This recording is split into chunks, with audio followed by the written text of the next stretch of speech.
Okay. Welcome to our 30-second Satsang here at the Kriya Yoga School.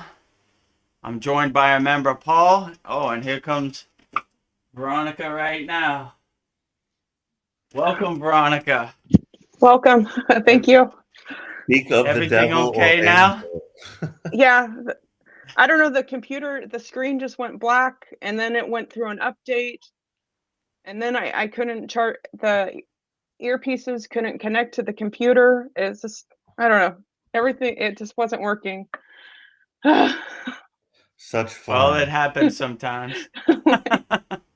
I thought, yeah. Yeah, your computer always updates at the wrong time. Yeah. When you need to do something, here comes that good old update. Yeah, I guess this is I was just like, I thought, is this a piece of junk now? I don't know, but I'm glad it's working. So I'm glad I'm here. Okay, well, welcome to our 30-second Satsang. Back in action again here at the Kriya Yoga School. So, ask your questions away, share your experiences. Anybody on YouTube have any questions, feel free to send them over. This Monday, we started our free Kriya Yoga School. So, the website is kriyayogamasterclass.com. So, Paul, if you get a chance, make sure you sign up. It's great. And anybody who wants to get a beginner's guide to starting Kriya Yoga, it's a good way to start. There are a lot of good videos and ways to start. So, yeah, sign up to the Kriya Yoga School. Excellent. So can you explain a little bit about what's included with the free school versus the paid for school? Will they be able to access Satsang, or I know they will not have classes. It'll be more like instructional, just about general yoga principles, or can you explain that a little bit? Yeah, so they have access to the Satsang. All the people that signed up, I think we already have 15 members. Excellent. They got the link to this Satsang, so they could ask their questions. And yeah, in the classroom, there's basically introductory courses like what is Kriya Yoga, where I explain the 5 folds of Kriya Yoga in one video. Who is Vedguru Dev? I explain who I am, why I'm qualified to be a Kriya Yoga teacher, how I got named Diksha, who my guru is. There's a bunch of videos of me in the Himalayan mountains with my guru that never seen before. And then we have a free mini course, which is I think it's 7 classes, which basically goes over. It gives you a basic meditation, Hamsa, the corpse pose, asana, serpent pose, standing shavasana, and then complete yogic breath. There's a class. So it gives you a framework, like an overall kind of well-being. And then there's also the community, which Veronica and Cal have been hard at work battling it out, posting millions of videos. So driving you crazy. There's a lot of stuff right there right now. So it's only, I think I signed up for it on Monday. So we already have 15 members in a couple days. So that's good. So anybody watching this on YouTube, there's the website, freekriyayogamasterclass.com. Sign up. It's free. You got nothing to lose. Maybe you could change your life in 2025 and be a better person with some yoga techniques. So trying to help as many people as possible. Everything to gain. Nothing to lose, everything to gain. If you don't quit, you can always win. I messed that up a little bit, but I can never lose because I don't quit. That's a better way to say it. So any of your friends or family that you think could be helped by Kriya Yoga, send them the website, tell them to join, and they'll have access to the Satsang, and they could get a basic framework, a beginner's guide to Kriya Yoga, I'm also working on a beginner's guide right now. Should be finished today or tomorrow. So it gives you a basic guide. And I guess this week I'll make like a video tour of like when you sign up, this is what you get. This is what the community is. This is what the classrooms are. So give you a kind of basic framework. Because I realize like our paid school, it's kind of overwhelming. Like once you go in, there's all the Kriyas right in your face, like hundreds of them. Yeah. So this gives you a basic kind of warm up. So if you want to go to the paid community, you already have some kind of warm up. It's not like overwhelming when you see all the Kriyas. So you have some basic kind of framework to transition you into the advanced techniques. What's amazing to me is just how just doing like one little thing every day like can add up to something enormous like this. It's like, how did this even like, how did it get so big? It's just like, just day by day. Like if I just make one post on, the website, I advance very rapidly. Like I'm up to like whatever third, on the leaderboard. I've gone, and just because not even every day, but if you just do one thing a day, it adds up. It's like, it's amazing to me, that it seems like you're doing so little, but it can just add up very rapidly, just with a little bit of dedication. You know what I mean? Yeah, definitely. If you practice these basic techniques are very profound. Like even something like Purnasudi, complete yogic breath. If you just commit to it and do it every day, it will really carry you through the day. Like just some basic breathing, some basic meditation.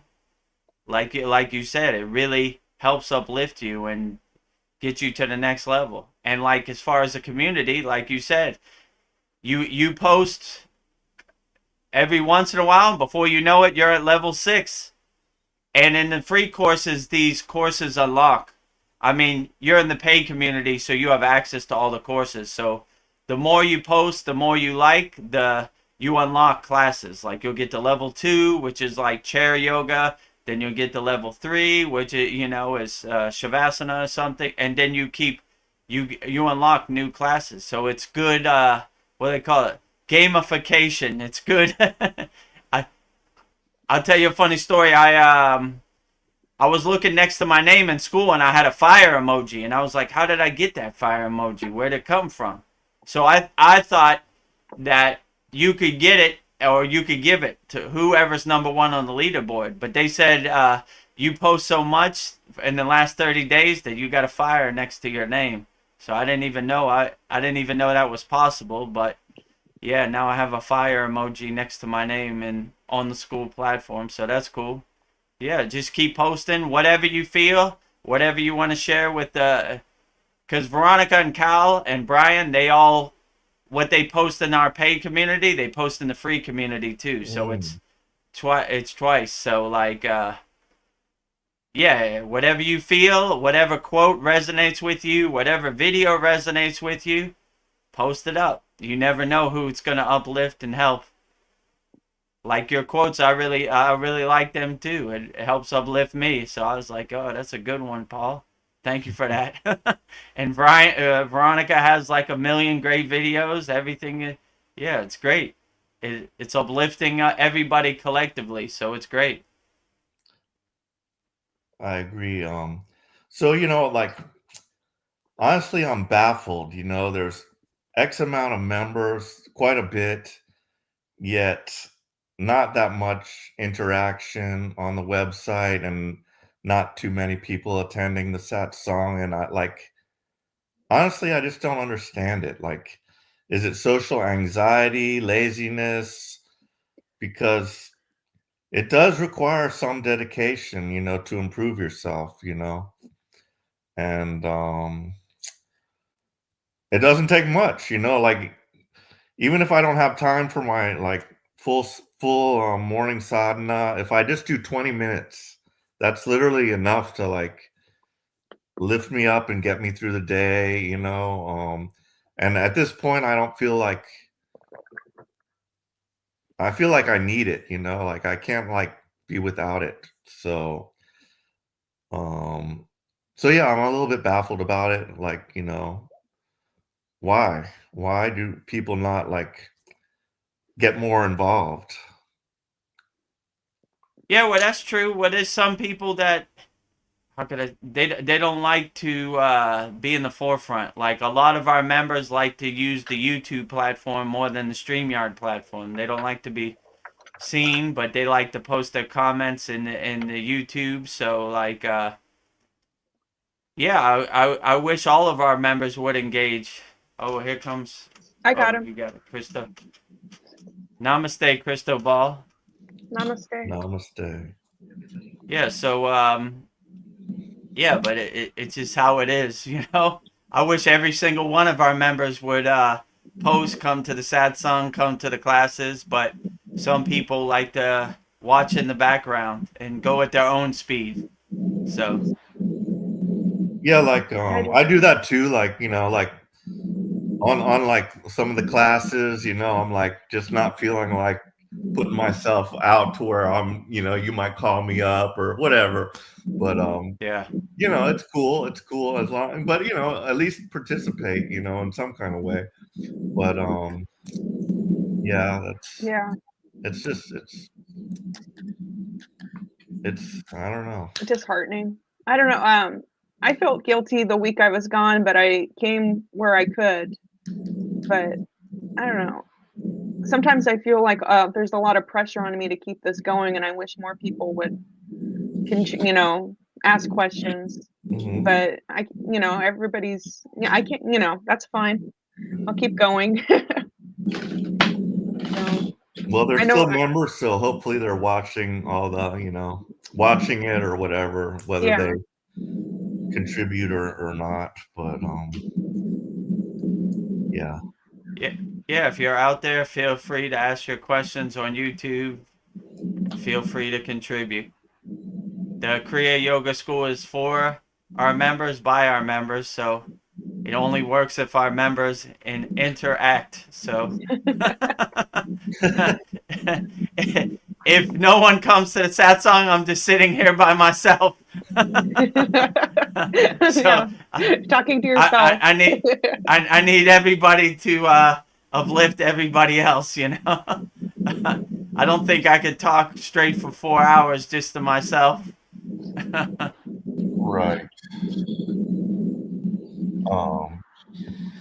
Yeah, so as far as what I was thinking during the week, things that have been going through my head, what I've been reading, so reading The Voice of Babaji, I came upon a part speaking of the Holy Mother and who they named as Saraswati. And they had a really nice, I just posted it actually on the website. I don't know if the print is too small to read because I couldn't really, my eyesight's not that good, but I blew it up as big as I could. But sometimes you have to expand it out to be able to read it. But it was a nice little quote from the Voice of Babaji about the Divine Mother and how to worship her. And How'd I get two of you? um, thinking also like about the um, similarities between different religions and the Holy Trinity. So I wanted to like get your take on who the Holy Mother is and what her role is. And thinking about the Holy Trinity, in Christianity, it's the Father, the Son, and the Holy Ghost. Like even that I don't clearly understand. Like, because son could be son of God as in just Jesus, or it could also be son in all of us, sons and daughters. So I'm not particularly clear on if it's speaking directly about Jesus or if it's like all of us as being sons and daughters. And then the Holy Ghost, I think, to me, like kind of represents the mother from what I was understanding and what I read. Like the Father is that which we're all encompassed in, and then the mother kind of comes down like as the Holy Spirit, but I could be wrong in that assumption. But what's your take on the Holy Trinity and the Holy Mother, and because she played a big part in like in the autobiography of a yogi. I think like Yogananda was very attached to the Holy Mother, and she would come to him, you know. Whereas with you, you had Babaji come to you, so it might also depend on your specific inclination as to whether you're like, you know, you feel more strongly attached to a motherly figure or a fatherly figure, which for me, I'm attached to a motherly figure because my father passed away when I was very young, didn't have much of a father figure. So yeah, so anyway, a lot of stuff on that topic there, but what do you have to contribute to that? Yeah, I would say the Divine Mother is whichever deity or whichever feminine energy you connect with. That is the best Divine Mother. There can be no real right or wrong way. It's just whatever helps uplift you. Yesterday, I made a post of why yoginis are so important in Kriya Yoga, which is basically if you have too much masculine energy and not enough feminine to balance it, you're out of balance because thi- this was a profound teaching my guru gave me because I used to have mantra diksha for all masculine deities, but then he's like too much masculine energy, not enough feminine energy, no balance, right? Mhm. So I started to get mantra diksha for Lakshmi, Saraswati, Kali.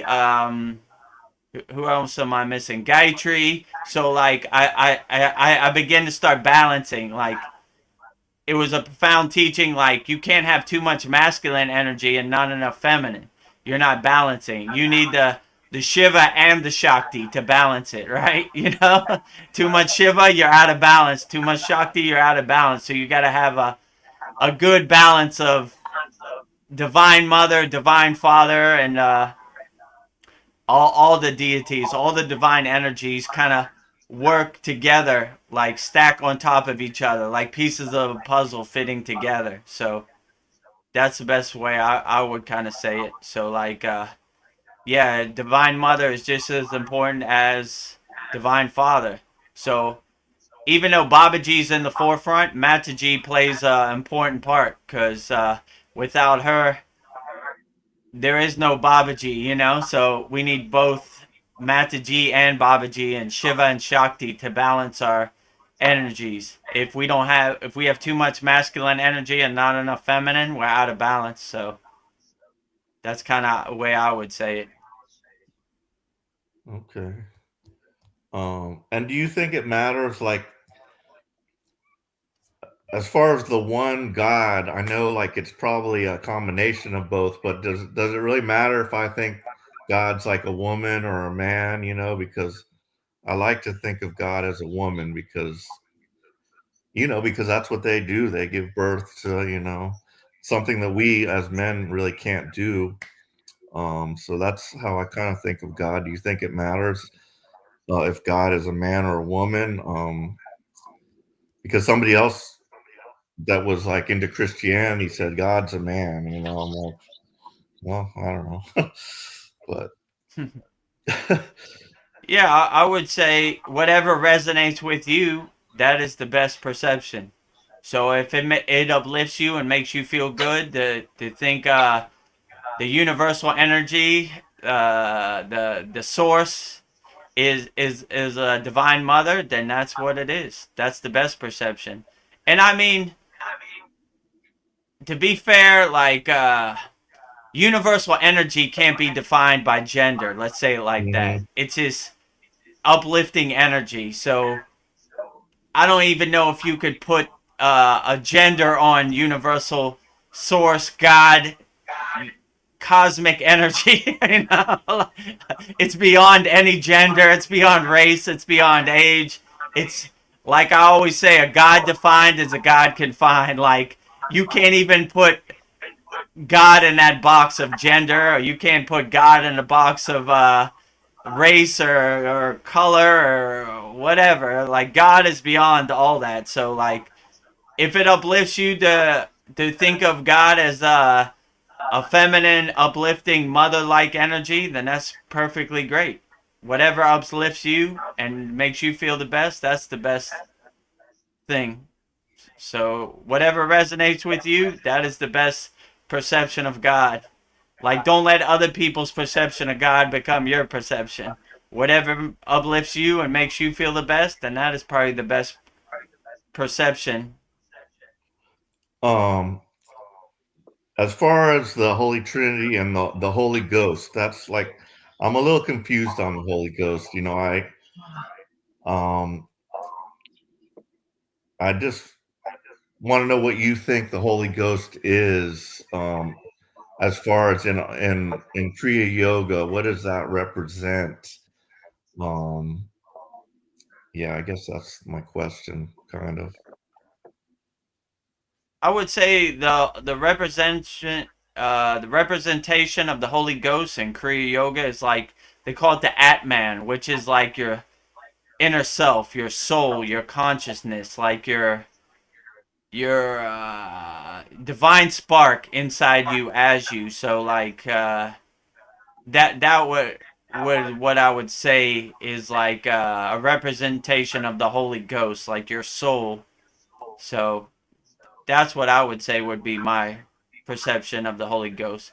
In in yoga they say Jiva is becoming Shiva, which means like Jiva is like a physical body, but Shiva is like pure consciousness, like the Atman, like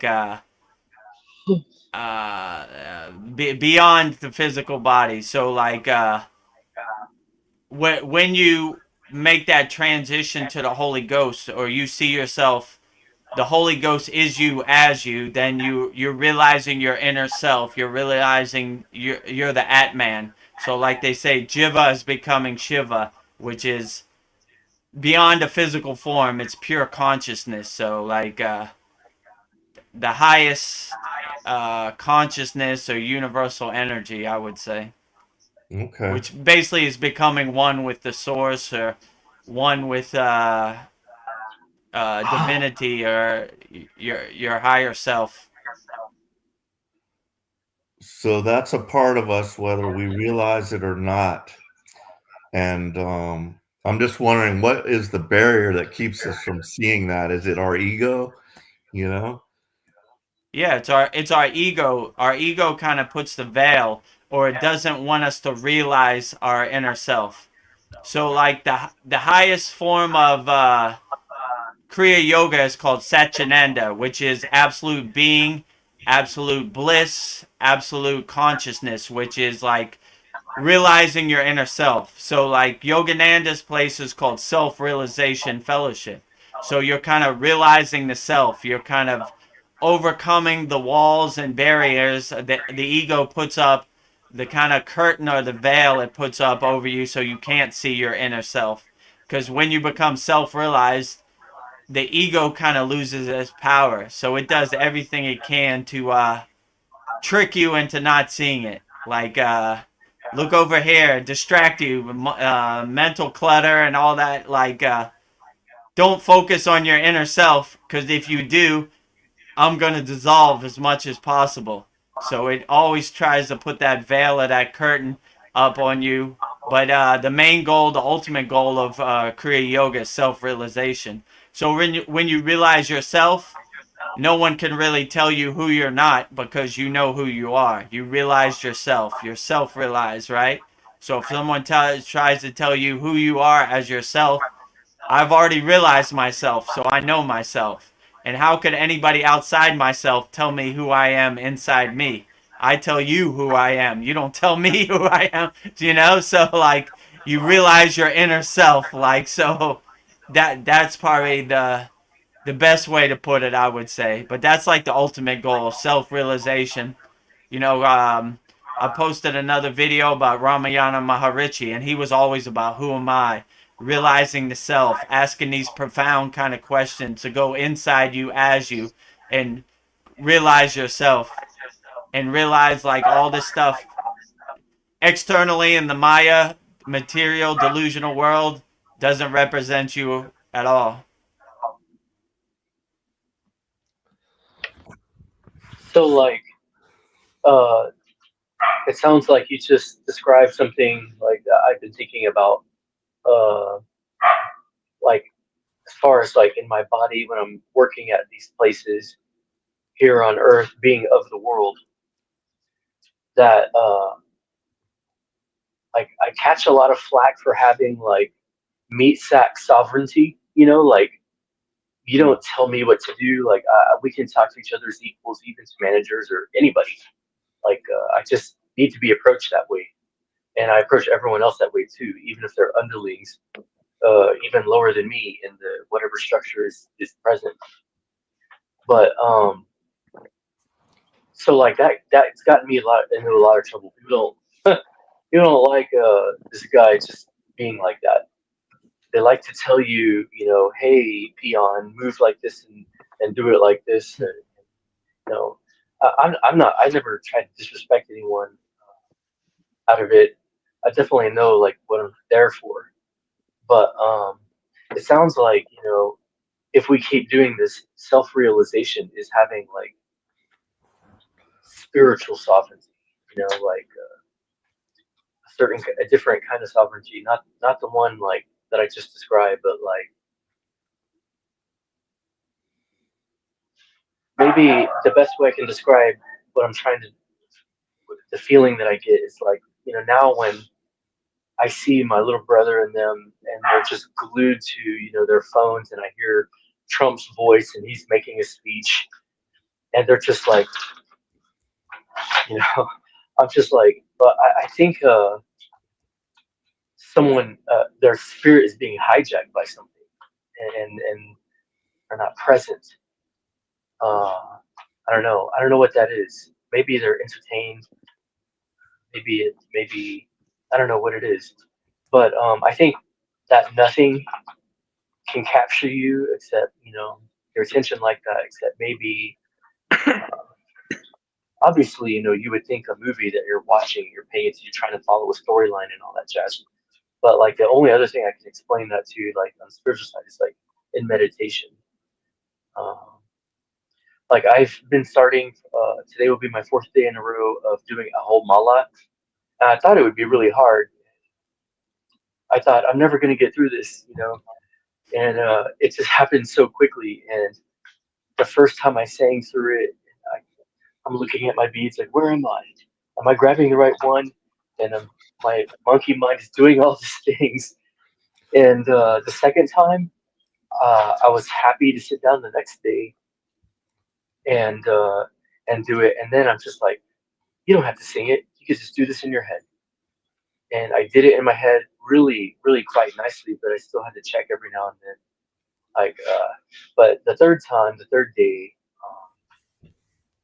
I was getting like relaxation from the humming, and I was counting my beads and I was comfortable with them without having to look and without.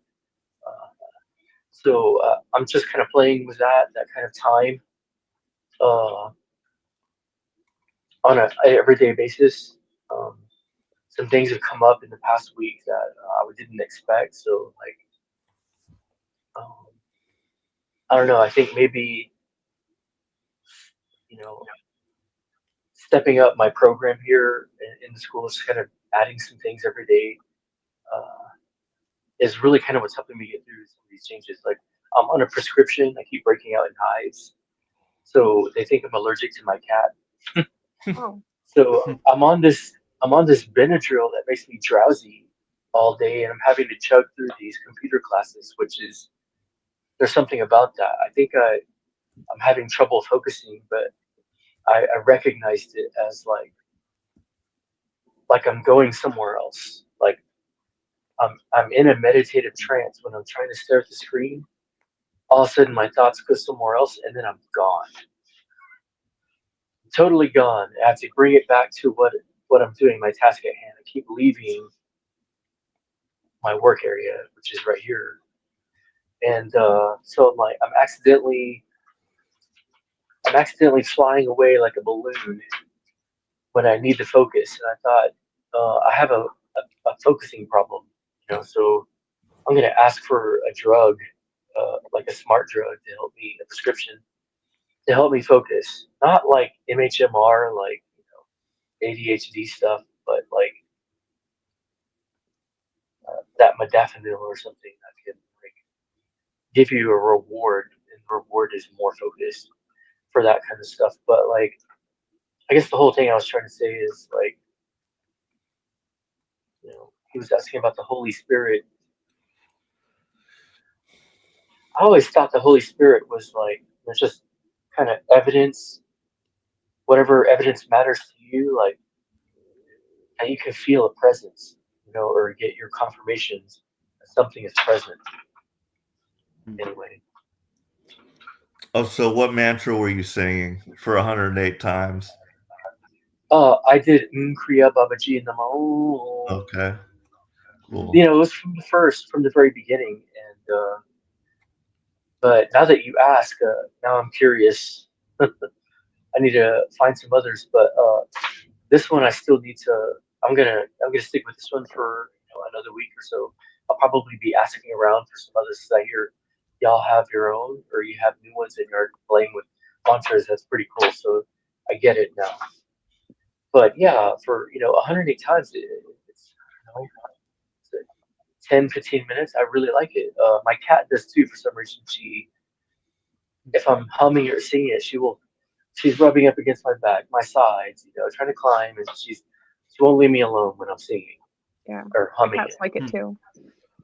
Yeah, I got my eyes closed and like I'm like looking for that guru. I'm like, where's that guru bead? How long has it been? My mind will wander there, but I haven't really. There's those little the section breaks. Those little things in them. It's not a bead, but it's just like I guess I don't know what that is yet, but yeah. My hands know what they are now. It took the third day, but that's a really good thing. Just sit down and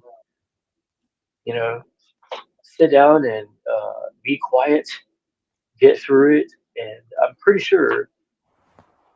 sure nothing is coming through my mind other than just the habit of looking at the bead every now and then. I'm pretty sure I'm not thinking of anything. I'm just trying to get it to say the words right, sing it, and I'm aware of the humming. Like it feels good, so I want to stay humming it. Like I really like that. These two. This is like a wooden one that it supposedly came from Tibet, and Nice. I just got it on Amazon. But this is a good one for in my hand because it's small. But this other one that I wear around me, I got like some of the girls at the studio make these, so I consider that I bought it from somebody and they made it especially for me, and they picked out the color beads that they thought I would like. And this one has like these red coral that she said she got from her grandmother, so I thought that was nice. And then it has this the guru thing down at the bottom, but I actually got two from her, and one of them I keep it in my car. It has one of these tassels, and I like the way it's in my little convertible and it like blows in the wind.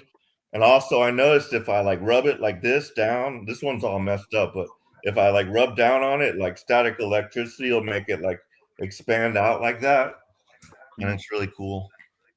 But that's like Veda Guru Dev has made his car into a temple, which I would like to see that, but I just have my my mala beads in there. Yeah. Yeah, you'd be surprised when you do mantra. Like it sounds like a lot, like 108 one mala bead, right? But once you start doing it and you get into a rhythm, it goes by fast, 5-10 minutes, depending on your mantra. Like short mantras, Om Namah Shivaya, 5-6 minutes. Om Kriya Babaji Nama Om, maybe like 10 minutes. You start to get into like a groove and like a rhythm, and the more you do it, it kind of loops in the background. It becomes the soundtrack of your life. So like, even though I'm not saying mantra, it's kind of running in the background in a 24-hour loop in my back. You know? Yeah, so these simple practices are really profound. Like just by saying mantras on your raksha beads on your mala, then it could really help get you through the day and focus. And it when you're doing mantra japa, your monkey mind, your mental clutter really doesn't have a chance because you're focusing on the mantra, and it helps keeps you that laser focus, right? So like no matter what's happening, you're focused on your mala bead, and it keeps you in that concentration, that focus kind of state. So that's also a added benefit of it also. So that's what you I do, have been able to, Paul. yeah, You don't need any sitting. drugs. You need to just count on your mala. See, it has been easy to get through them. They're little, 3 to 6 minute videos. I take my notes, and they are going faster since I started this. And I thought the same thing that you just said, Paul. Like, oh my God, did I just not get what I needed and start it just in time without knowing the two, we're going to work like that together. Um, Another thing, I thought, well, I'm going to focus on this, and I have this and this and this to do today. And I think the only days I need to, like, maybe go have some wine somewhere, or I just keep that to Friday and Saturday.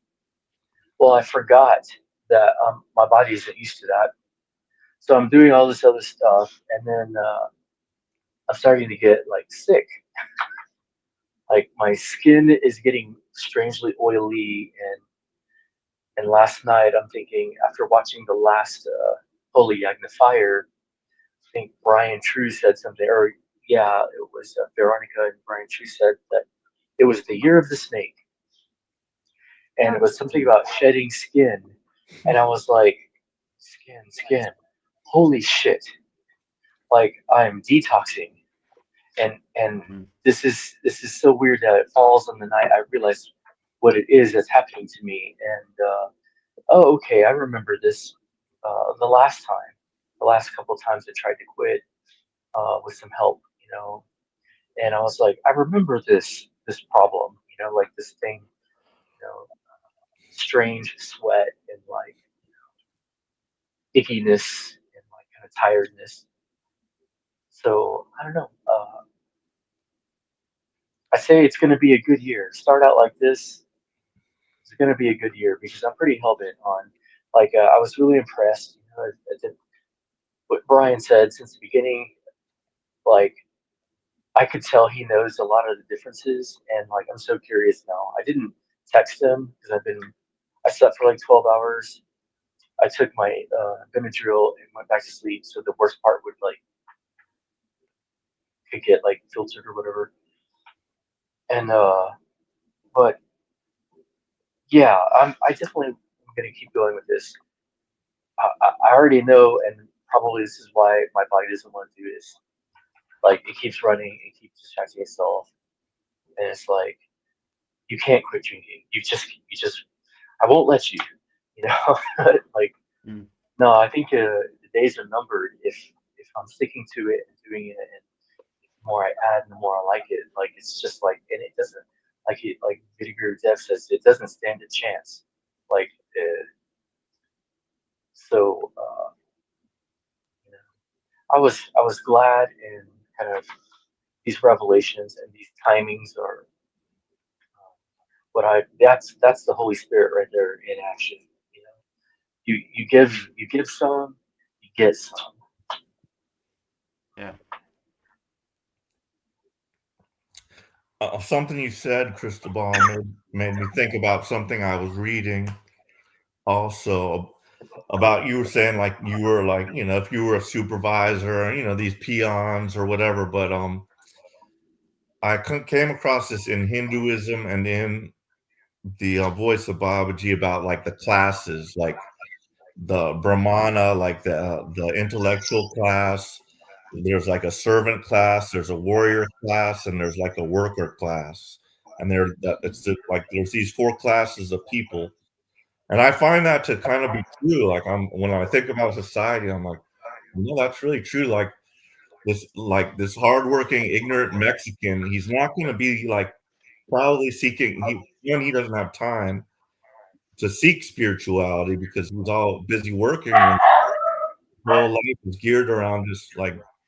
And I was just thinking about the classes of people, and did your guru, Veda Guru Deva, tell you? I mean, did you guys discuss anything about classes, or do you even think that matters, or anything about that? Yeah, well, in India they have what, like you said, like a class system. They call it a caste system. They're the Brahmins. They're the which are more the spiritual priest kind of people. They're the I forget all the classes, but we're as yogis we're kind of outside that class system. That's classes that people want to fit in, but we're kind of outside that box, if you know what I'm saying.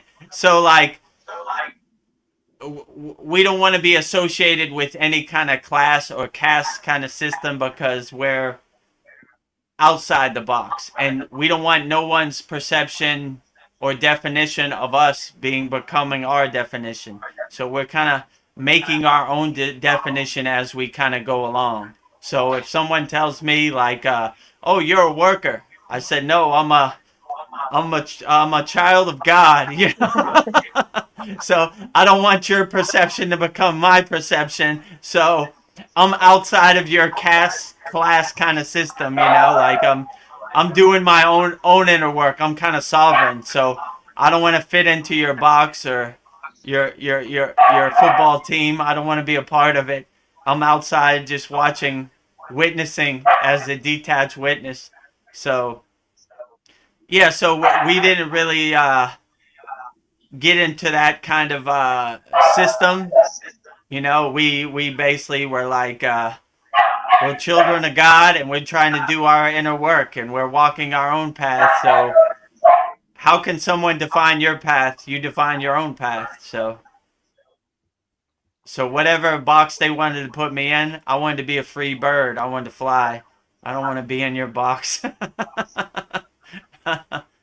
It's true, but those boxes do exist. It's like there are those types of people. They're never gonna seek spirituality. They've been like consumed by this world already.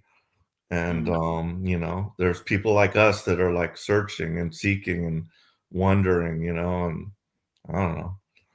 And there's people that probably don't even care about anything or don't even believe that there's any type of spirituality that's, just, I don't know.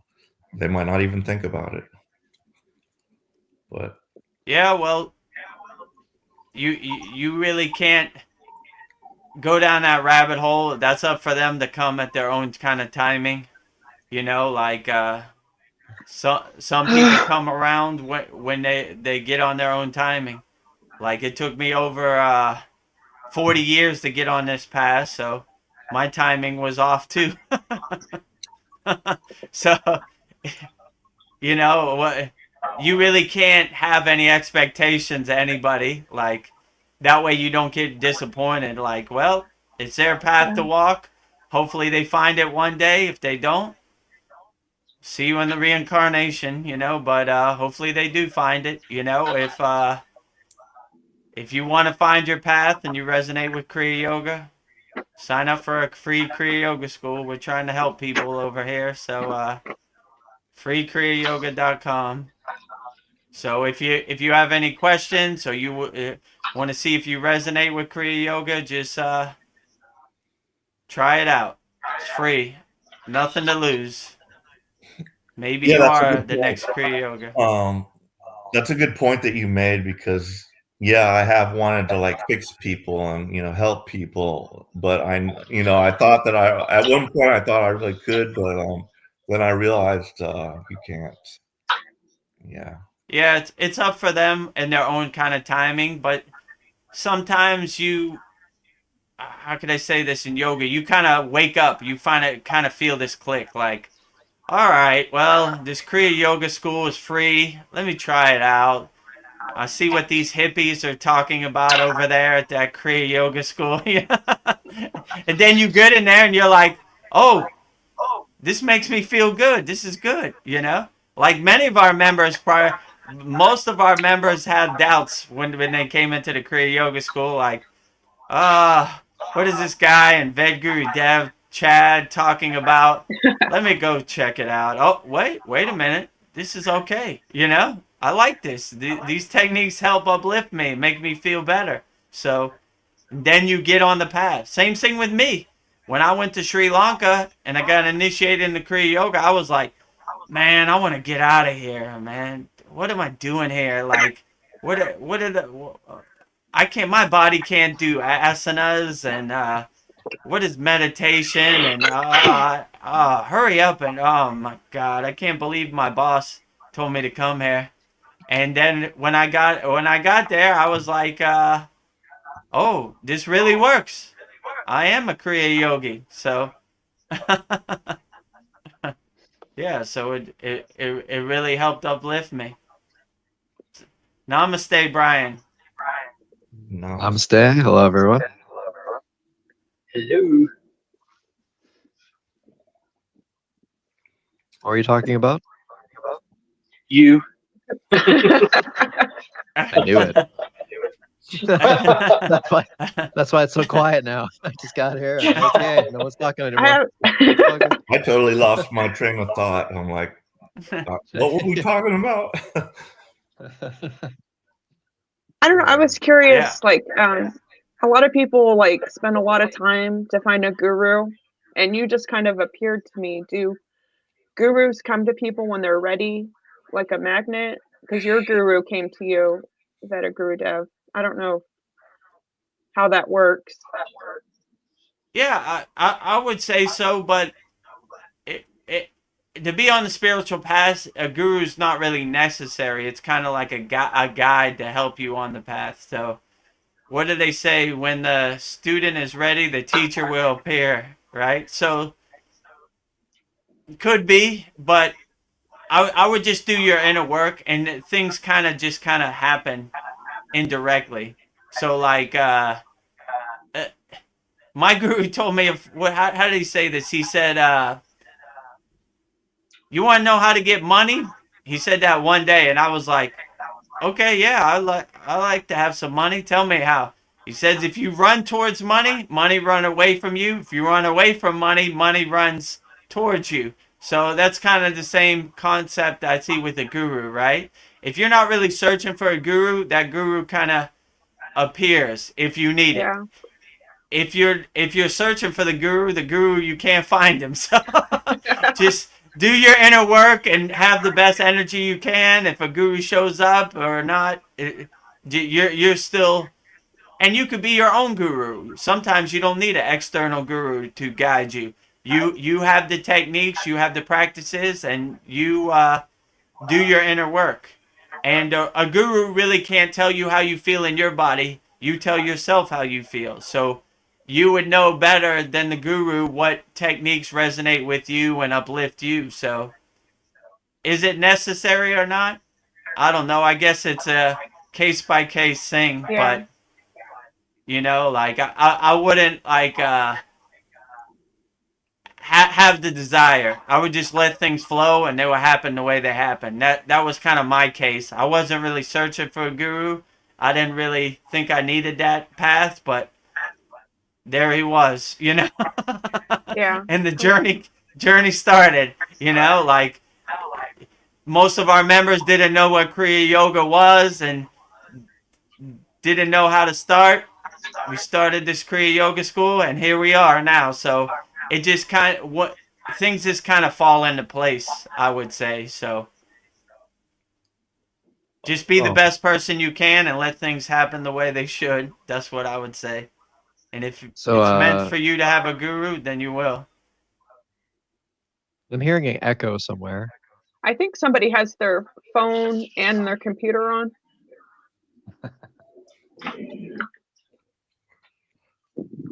Well, they place a lot more emphasis on the guru in some of these older books. They really say the guru, like you need the guru, and well, it's a big help, let's just say.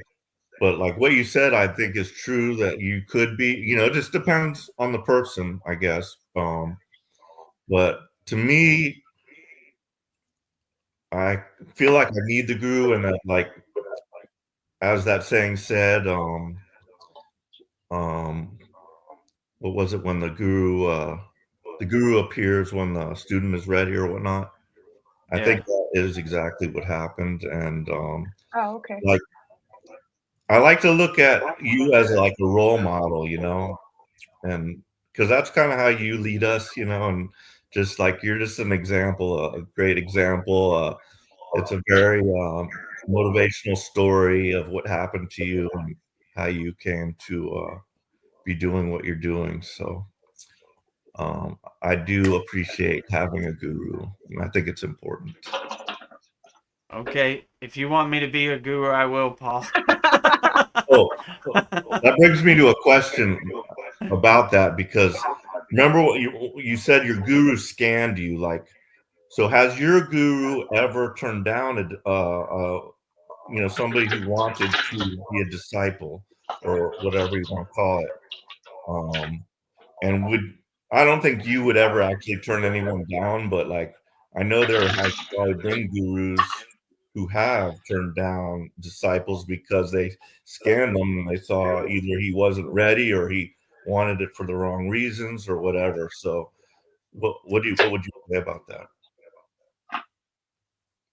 Yeah, well, I've never seen my guru turn anybody down, but in India, people don't ask to be your guru. Your guru kind of says, "I will be your guru." So it's not like a kind of ask thing. It's kind of I would like to be your guru. That was kind of in my case like but yeah, there are many stories of gurus like Hydrocon Baba.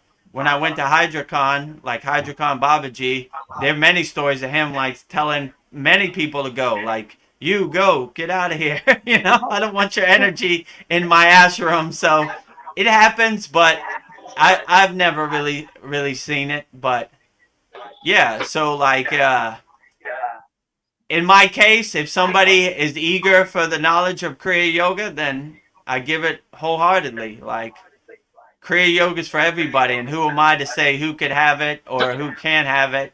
I don't want to be the gatekeeper, so I give it to everybody wholeheartedly, and that's why we started the free Kriya Yoga school. Just because you pay money doesn't mean Kriya Yoga is not access to you. We give you some kind of framework and some kind of basic knowledge of Kriya Yoga. And if it resonates with you, fine, cool. If it doesn't, that's fine also. It's not for everybody, so but at least try and see if it works for you. That's what I would say, because these techniques will help get you through these difficult years or difficult times. Like when you have a detached mind, it's a lot easier to not get upset and just kind of see the kind of play of life playing in front of you, like the monkey show, the comedy show in front of you, and just get your popcorn and detach, kind of witness it. So yeah, I would say, but it's how could I say this? It I believe Kriya Yoga is for everybody, and I don't want to be the gatekeeper for it. I just want to give it wholeheartedly and help as many people as I can. So like, I don't think I'd ever turn anybody down. If you have like a pure intention to learn Kriya Yoga, then by all means, let's get started. And that's the best kind of payment for me, like to help people and uplift them in their life and help give them some techniques to get them through their daily life. Great. There's not just one guru in your life, there's many gurus in your life, and sometimes we're not ready True. for a certain one. And I feel like Veda Guru Dev, you are all inclusive sort of guru. That's why it's important that you're placed in this position, I think, for reaching out to people online, because that's an all inclusive space. So I feel like that is your role, and other gurus have different roles. So I think everyone's unique. Like every snowflake is unique, every guru is unique, every person's unique. So I think we all play our own role, and when we grow closer to God, we kind of realize what our particular role is, right? So I think that's important that we discover individually, and then we will, yeah, find what path we need to go down. Yeah, So well I said, have Brian. a question right quick, I guess, since we talked about, mala mantras. So for everyone, what was one of your favorite first mala mantras when you joined the school? V, Veronica? Oh, when I first joined, I liked doing the 7 chakras. I loved doing that. So that was my first one. But now I have different ones. Sure. Paul? Well, I like Ganesha. I think it kind of rolls off the tongue real nice. B? E. I guess that's me, bro. There's there's there's V, P, and B. All right, I got it. Okay. Um, yeah, so when I first joined, it was definitely the bija mantras for each chakra is what I felt. I had I had a video, a call with Vedic Dev, a personal one, and I was doing the bijas wrong, as I found out then. And Vedic Dev taught me how to do it correctly. And when I did that for the first time, I felt it immediately on my spine. And I was like, oh yeah, this is the real deal. I feel the energy. I feel more balanced. And so definitely that was my first experience. But I don't know. Spell that for me. It's kind of like I was just gonna say it's not as like interpersonal of a connection that you have with a deity. I didn't really cultivate that yet at that point. Like the Kriya program that I was in, they didn't even give you a Babaji mantra. It was all just, like a physical benefit. I mean, they talk about spirituality, but it was like a mix of Tantra and Kriya. And yeah, it didn't really work with me. So, as far as like the more personal sort of connection with a god, that was definitely Ganesha in the beginning, and that's why I've continued to cultivate that more and more. So yeah, What was the first one you said? Can you spell it for me? I'm taking notes. I just said So the bija mantras that are connected to the each bija chakra. So mantra, unblocking all 7 chakras, is the first mm, class in advanced.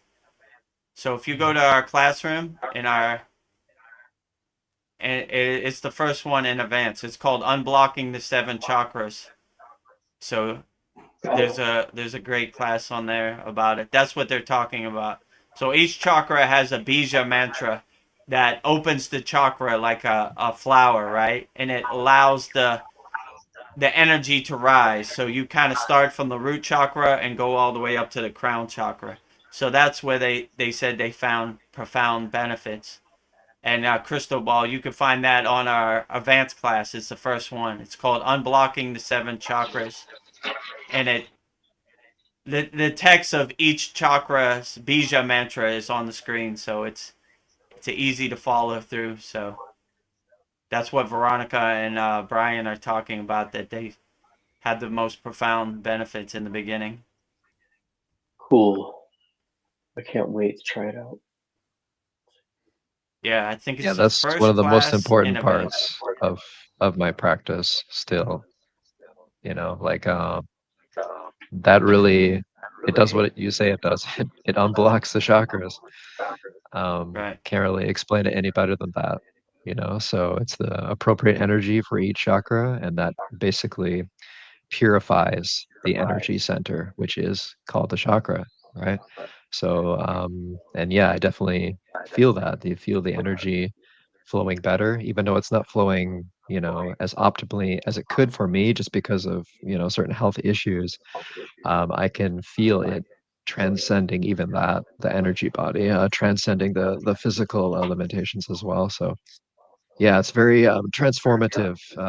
Will change you from the inside out, or change you to be basically more true form of who you are. So And when you start out on the path, in my case, I had a lot of blockages and my chakras were all kind of blocked, right? I had a lot of blockages, a lot of trash I had to get rid of. And these bija mantras really kind of open the flower of each chakra and the energy wheel to kind of let it kind of flow and because it's kind of dormant till you kind of wake it up. And when you kind of wake it up, it kind of blossoms and opens up. So these are direct bija mantras that open up each chakra. So, like Brian said, it's called unblocking all 7 chakras. So it's kind of taking out your inner trash, if you know what I'm saying, and opening up all your 7 chakras. So yeah, this is the good one. I had a And question for you. yeah, go ahead. Um, when you're doing your mala beads and do you chant your mantra like externally or internally? Depends which one it is. If it's a Shakti mantra, I do it internally, and if it's an out loud mantra, I do externally. So like Okay. the out loud mantras are more like how could I say, like the generic mantra, like Om Namah Shivaya, right? But if Mhm. I would say a Shakti mantra to Shiva, I would say it internally, because how would they say this in yoga? They say the bija means a seed, right? So you don't want to kind of seed the spoil, so they kind of bury it under the dirt and don't like say it out loud. And they believe these sacred sounds, these bija mantras, aren't meant for other people. So that's why they always kind of go in forest and they do their mantra japa, because they kind of don't want other people to hear. It's their personal shakti and their personal energy that's carried in this mantra. So they say it internally. So it just depends. Like if no one's around and you say it externally, it's okay. It's okay. I mean, there's no real rules anyway. Just do whatever uplifts you, right? Like if you want your family members to feel external benefits and you say it in front of them, I don't think Babaji's gonna hit you with no lightning, you know. So Right. it's just whatever works best for you. If you feel more comfortable saying it externally, then and it's fine. If you say it more better internally, it just depends what makes you feel the best. That's the best way to do the mantra. So they have these a lot of rules and guidelines, but I don't know if it's necessary. Just do whatever works best for you. That's the best way to do it. I I feel awkward about doing it, where other people can hear me, especially if they're not like familiar with the practice at all. It's kind of awkward. So I would tend to Yeah. do an internal in that I case. have a bag back here I got at the Himalayan mountains that it has like, when you do the malas, you hold this finger out, right? Like they don't like this finger touching the mala because it's a pointing finger, right? Like Hmm. you. So they say it's a bad finger. So you see when I do the malas, I kind of push it down with the thumb and hold this finger out, right? Right. So this finger, that's their tradition. So this bag I have back there, it has a hole for the finger, right? So make sure your finger's not touching it, and you do your mantra japa in the bag so no one else can see it, right? That's what my guru said. Like we don't let anybody see our sadhana because it's not for non-yogis to see. So they always kind of do these things in secret because these yogic practices carry shakti, they carry prana, they carry like shakti path, right? So indirectly you're kind of transmuting energy, right? And you want to transmute it to the right people, not the wrong people. So that's kind of why they do it. So That just got my mind going down the path of secret societies and conspiracy theories and stuff. Oh no. Oh man, here comes the rabbit Well, hole. yeah. Well, it is kind of like a secret society. It's a great one though. Like it's not a big club, and there's not a lot of people in it. Yeah. It's exclusive. Yeah, Yeah. it's a good society because we're uplifting each other. We're not trying to hurt nobody. We're living in non-violence, so we're just trying to be the best yogis we could be and stay blissed out. So I think we're everybody's not supposed to welcome. show off, or not supposed to show off. It's like not like a, I don't know, like the reason, I don't know, the reason we haven't seen Y- some of the saints levitate is because like they just don't want to do it for you to see. It's not a spectacle or something. Yeah, it becomes an ego kind of play. Like, look at me, I'm more enlightened than you. I could levitate in the air. But if you don't have that perspective, it kind of doesn't kind of matter. Like, we're all on the same journey. We're all trying to be the best person we could be. So whether I levitate or not, what difference does it make? You do the inner work, you'll be surprised how far you could get. So yeah, they how could they say? We only talk to people that can hear what we're saying. That's what they say in yoga. So it's the same thing. Like, I'll only show people that need to see levitation if they need to see it, like, but I'm not going out of my way. Like, if you happen to see it and it happens to help you on the path, then fine. But I'm not going to go on TV and levitate on America's Got Talent or whatever. you know? Like, and the grand prize winner is Vedguru Dev.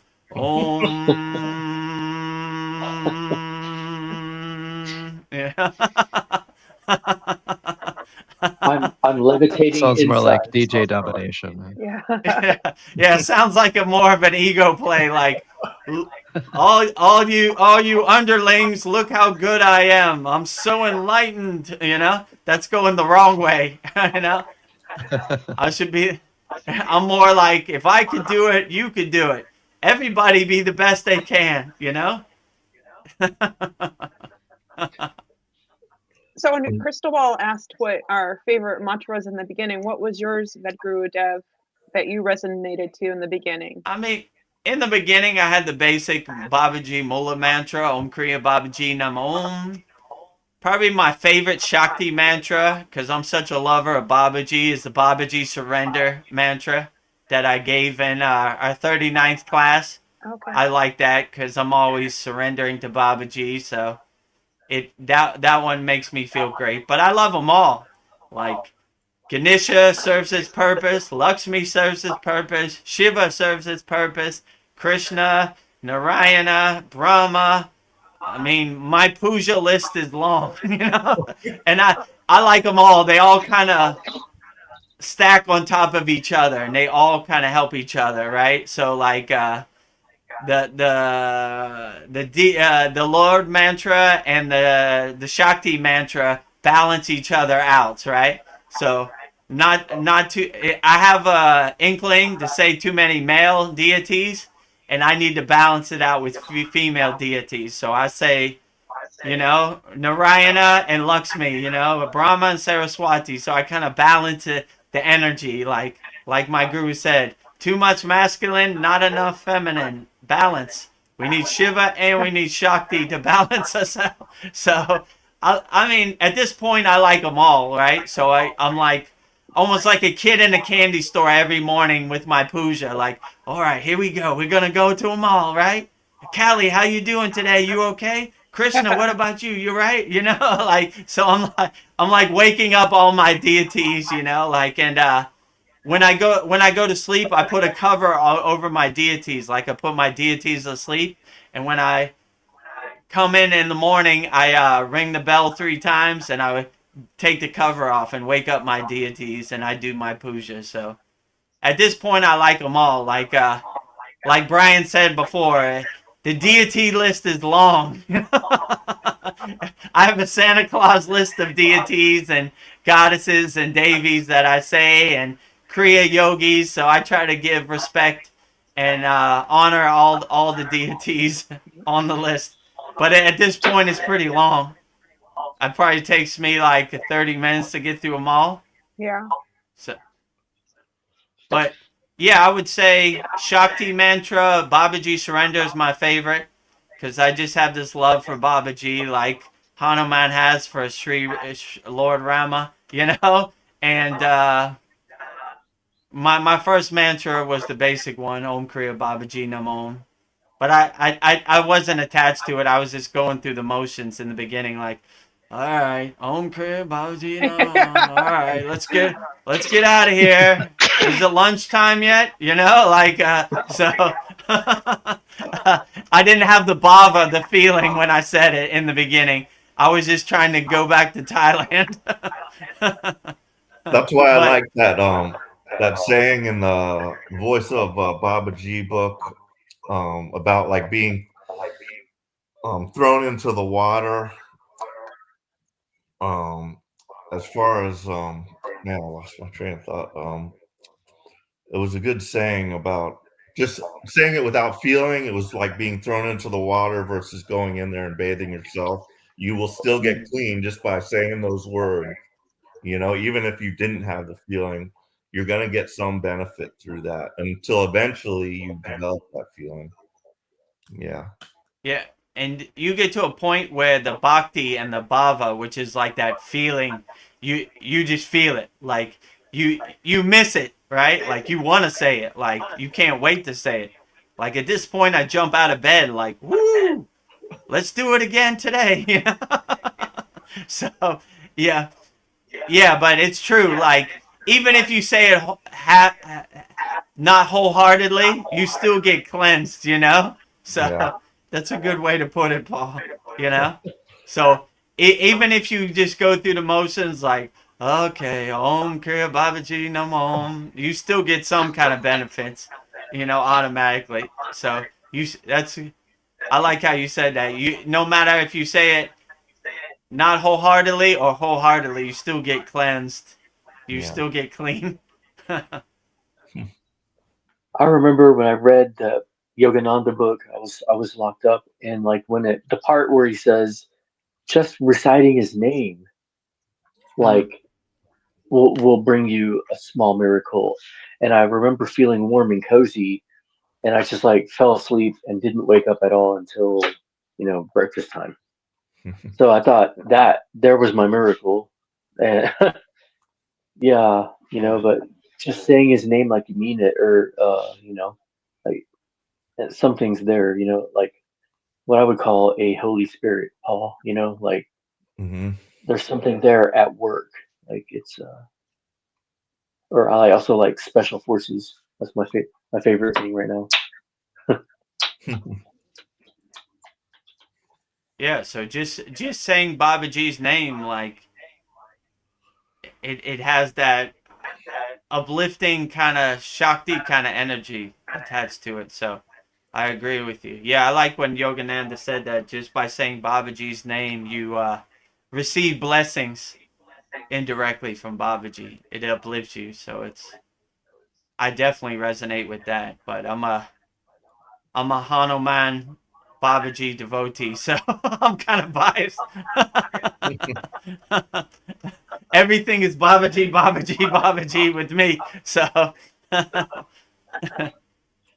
My mom is one of those Jesus, Jesus, Jesus types. Yeah. yeah, my mother too. Jesus, Jesus, Jesus, you know. But yeah, whatever uplifts you, then that's the best thing to say, you know. So if Jesus uplifts you, why not? Babaji uplifts you, why not? Shiva uplifts you, why not?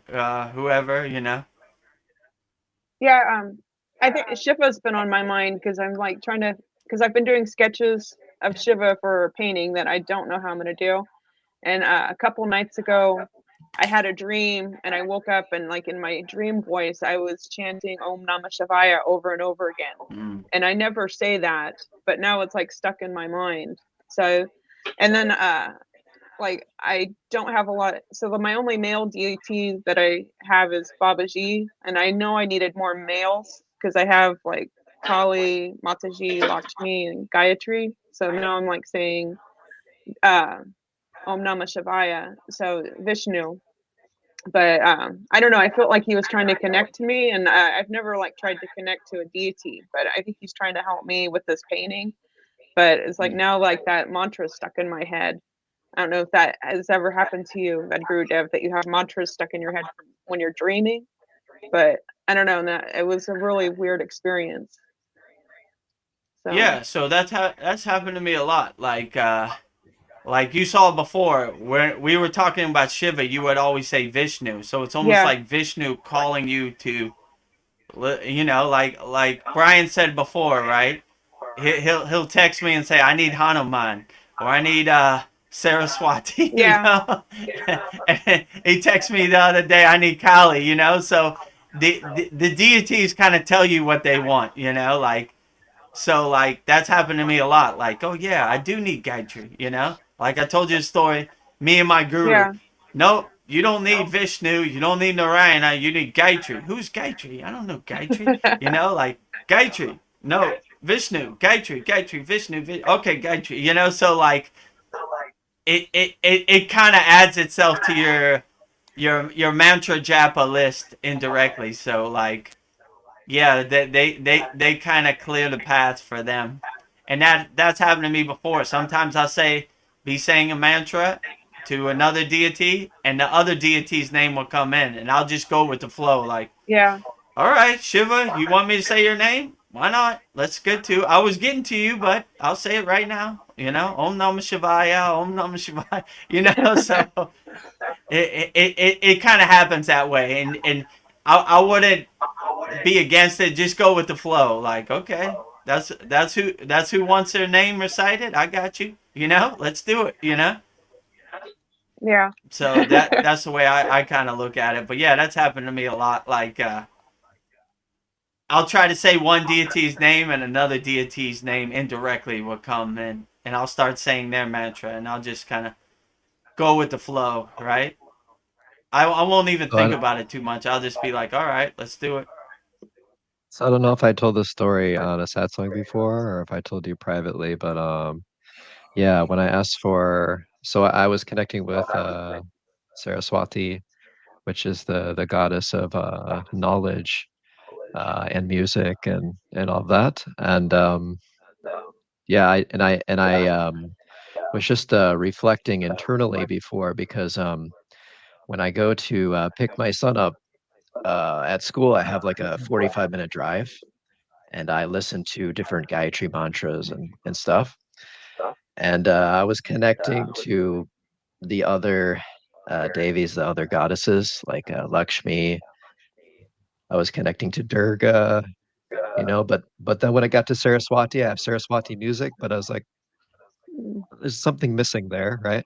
So I kind of like went deeper into that, and then I just tried to figure out, the symbolism of Saraswati, and so I went into that, and it is divine knowledge, right?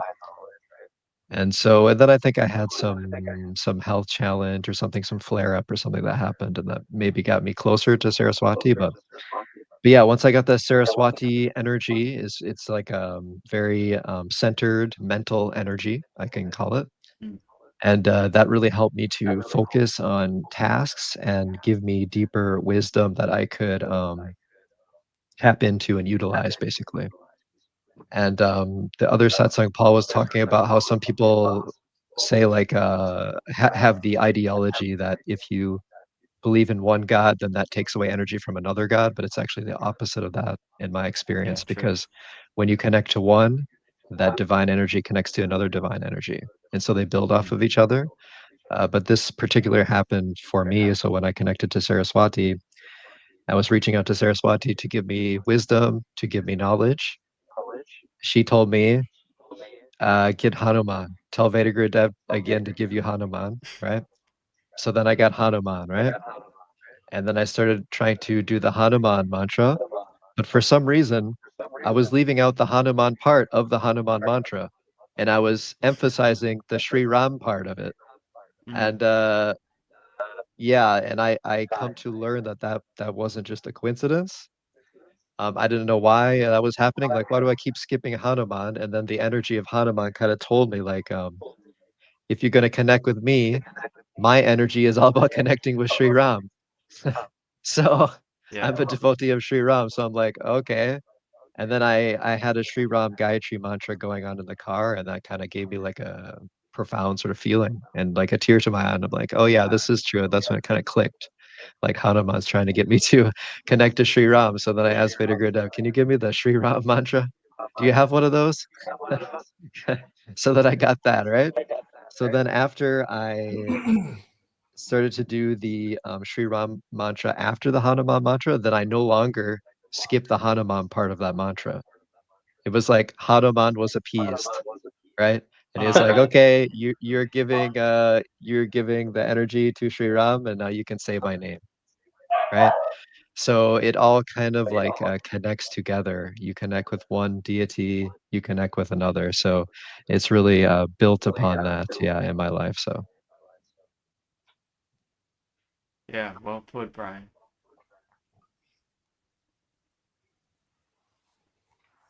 And you'd be surprised when you, like Brian says, when you, in my perception, no deity could be jealous of another deity. It's all divine energy. It's all uplifting energy. So like it's almost like, oh, you want to say my mantra, Hanuman? Well, you got to say Lord Ram too, Lord Rama too, you know?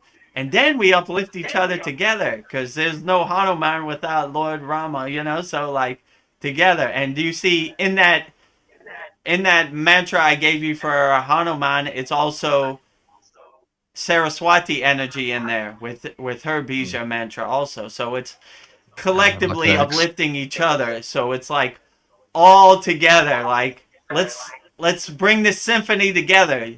We got Saraswati over there. We got Hanuman over here. We got Lord Rama. We got the whole symphony ready to go. Let's sing. You know, the whole choir. So we kind of all uplift each other together as like a whole symphony. Like a symphony without the other elements or the other bija is just one person playing music by themselves.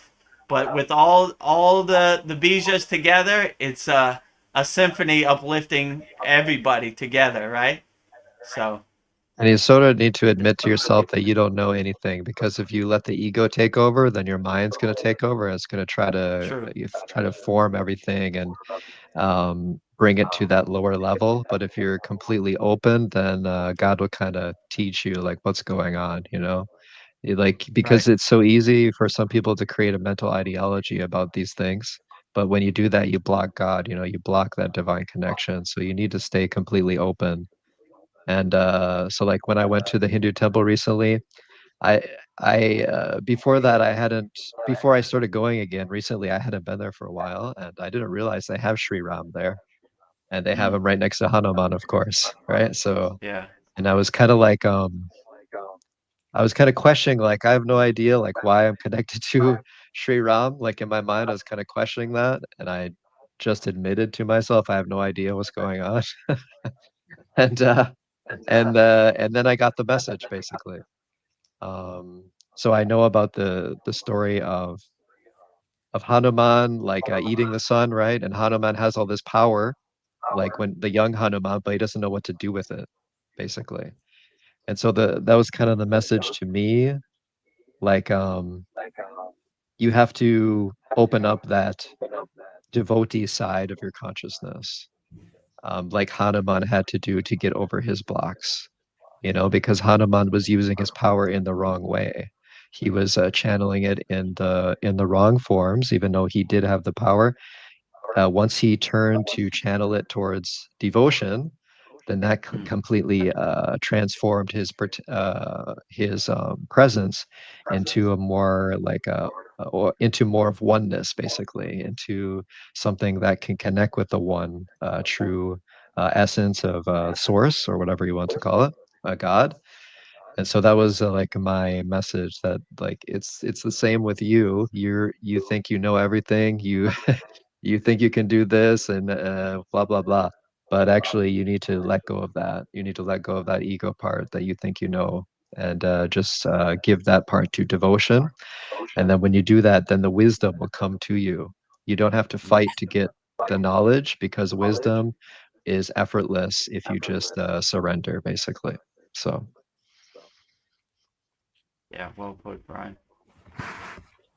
And that's Have why you- they're always saying in Kriya Yoga, like say this mantra with surrender, or say it with bhava, which is like feeling, or bhakti, like devotion. So like you just kind of surrender, and it kind of guides you and takes you the way it takes you. Like I almost feel like sometimes when I go, like let's say the Himalayan mountains, Babaji is just carrying me like a baby. Like long as you surrender, I'll take it from here. So like, and you when you say the mantra like that, it kind of shows. And you could see like in Brian's case with the Hanuman mantra, like, well, you got to say Lord Rama first, because I don't want my ego to get involved in this. Like if you're saying me, my ego might get involved. So let's keep the devotion on Lord Rama, and then when that bhava is right, then I'll accept your mantra. Mm. And it's humbling, and it takes your Right. because it takes your ego out of the equation. Because True. a lot of times our mind thinks like, oh, I'm so smart, look what I know. But then when you Yeah. True. realize when you're like that, you don't know anything, and then you just have to be completely just reflective and honest with yourself and just be open.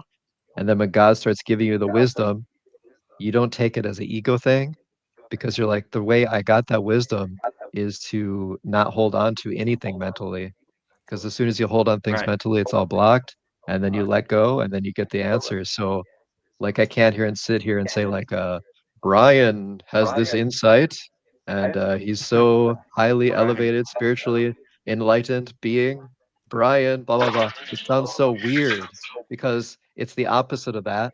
You get your individual ego out of the way, you know. The last thing it is Brian or whatever individual person that's completely blocking any of this divine insight. So like when you get this, you realize, no, this is coming from God, or maybe you can imagine it's coming from your higher self or something like that, but it's not coming from me as a individual. It's not coming from me.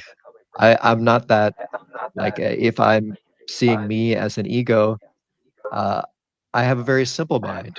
This is good, this is bad. This is good, this is bad. It's like it's like a duality. When we're stuck in duality, our mind is very basic.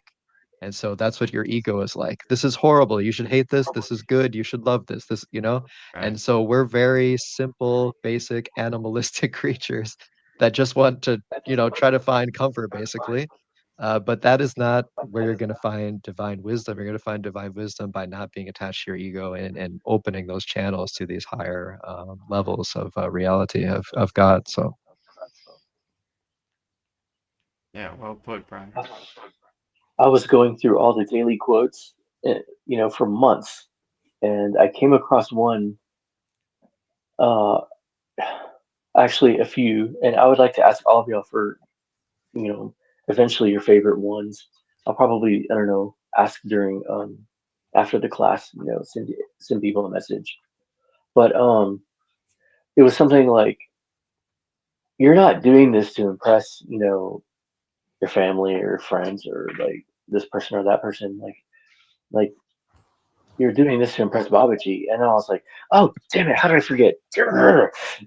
Like, Mm. I haven't, like I knew that, but I forgot that, like, uh, but I thought it was funny, like, yeah, this is it, the devotion part is what, you know, I, I forgot for quite some time in here. I needed the reminder. That's why I really like the daily quotes. They can, some of them can just really be exactly what you want, like, or not what you want, like what you need. It's like it really is him, like, hey.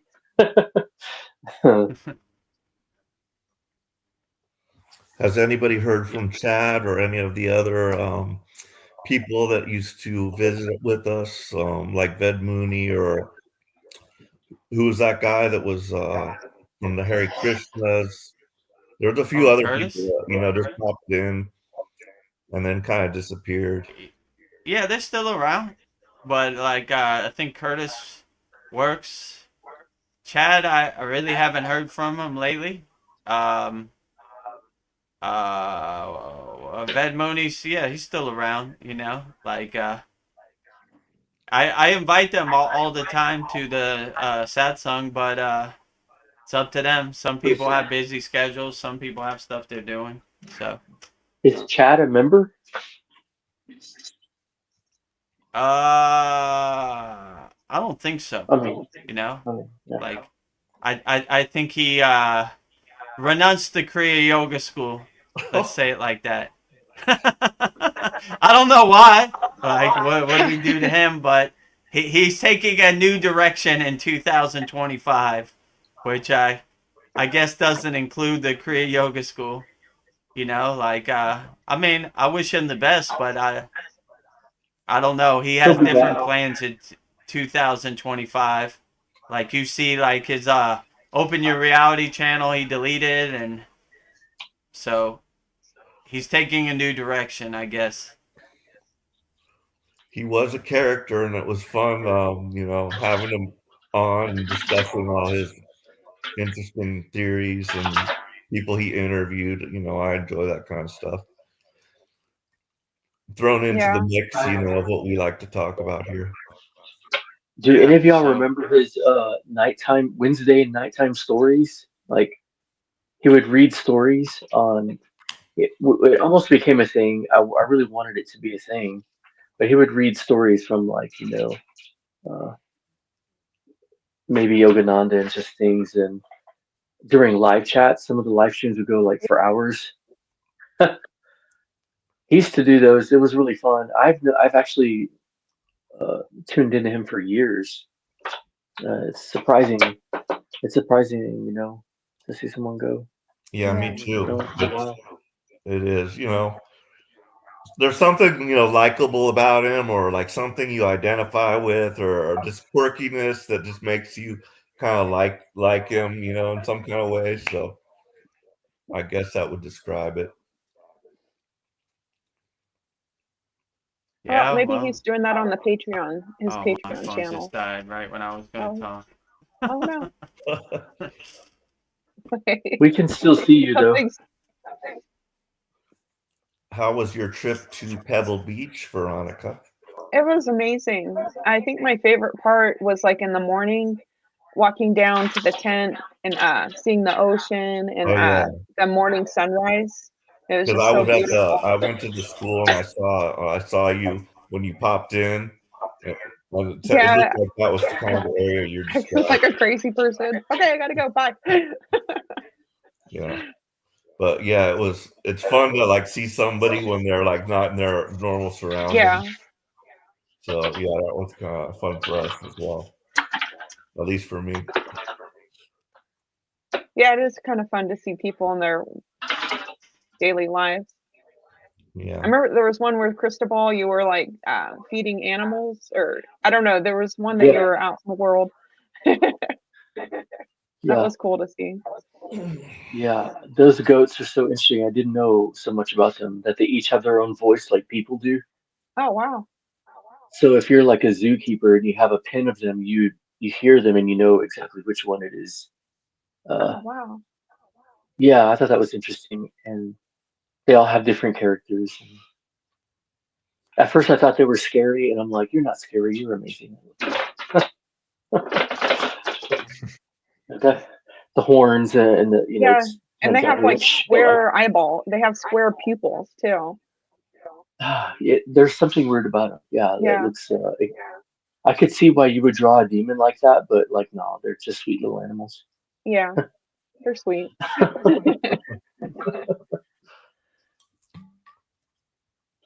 So let's say I'm experiencing a difficult situation. Who is experiencing this difficult situation? Is that like I don't know if my ego. I don't know if it even. Well, I would say if you're experiencing a difficult situation, my guru always used to say every day is a test as a yogi. So your soul is kind of immaculate. It's kind of untouched. So it's not definitely your higher self or your soul, because that can't be affected. So it's kind of a test your ego's trying to put you through to see if you could overcome, I would say. So who is experiencing that? That's a good question. Like, where is this coming from? It's just a test you have to overcome in the present moment. Let's say. Yeah.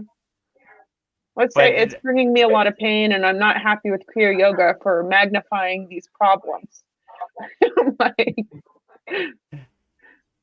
It's a lower yeah, sense of self. So yeah, I'm you not. can translate everything into the ego, though, because Yeah, if it's the higher self, if you're tapped into the higher self is never worried about anything. It's right, perfect in all moments. It's in complete presence, right. and when you're in complete presence, there is no suffering. So if you're suffering, you're not in that. You're in illusion, otherwise known as ego or consciousness of yeah. separation, right? I don't know, when you're in a lot of pain though, it doesn't feel like an illusion. It hurts. And it's kind of hard to Yeah, I definitely know what yeah. you mean. Like, Believe me. Yeah. So, but yeah, it takes a long time to be able to blow through that, you know. But Kali will probably help you with that. So, yeah, yeah. I don't want to ask for help, but do I need to like do their mantras, or Why will, not? if I'm connected to them, You should be they'll asking for help every single time you feel bad. like That's yeah. the best thing you should do. Not, you shouldn't worry at all about that. So I've Right. been through a lot of pain for years, and that's the best thing I ever did is ask God for help. The best Mm, thing. Because when you do that, you're taking things out of control of your ego because you're saying, ego, you can't help me anymore. Sorry, you can't do it. Only God can help me. And when you mm, do that, you get divine grace, in my experience. So the best thing you could do is reach out to God in any and all cases, but especially when you're in pain, because you're just saying, ego, I'm not going to put my energy in you. I'm just going to reach out to God, and then God, he gives grace to that when you do it in an authentic way. Yeah. mm. Yeah, Thank well you. put, That helps Brian. a lot. Yeah. So it actually is okay to say like because when we talk about submitting a problem, or we want to burn our problems away, like I keep wanting to say like I don't have any real problems. Like I don't have any problems. Like I think I'm just taking life as it comes, and I don't know. I can complain about something today, but like where's this coming from? And you just told me where that came from, Brian. It's kind of like just I don't know. I kind of feel like a lot of people don't have problems until we make one. Uh, even like going through withdrawals right now, like this is like awesome. It's just like a challenge. Like Mm, I'm having to go through this unexpectedly. I forgot about this, Mhm.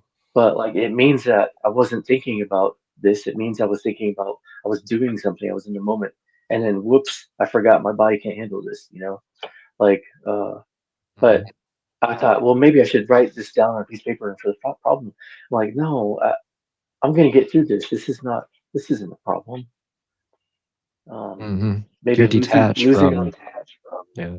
maybe You're losing detached a from the loved one problem isn't to a problem. where you don't have identity in it. So then you can just look at right. it, and then if you identify as the problem, like I have a problem, therefore I am the problem. That's what we Mm, usually do, right?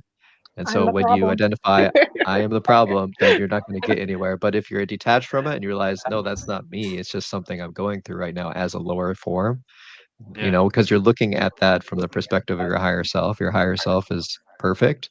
And when you look from more of that sort of vantage point, It's like, yeah, it's just something everyone goes through. I'm going through, my lower form is going through this now, and it'll be over soon, and or whatever. You don't even have to think it'll be over soon because that's projection as well. You just know that everything's a test, and I keep moving forward. Basically, it's very, simplistic sort of energy when you get to the higher self because there's not much to say if you're in complete peace. So. Yeah, true.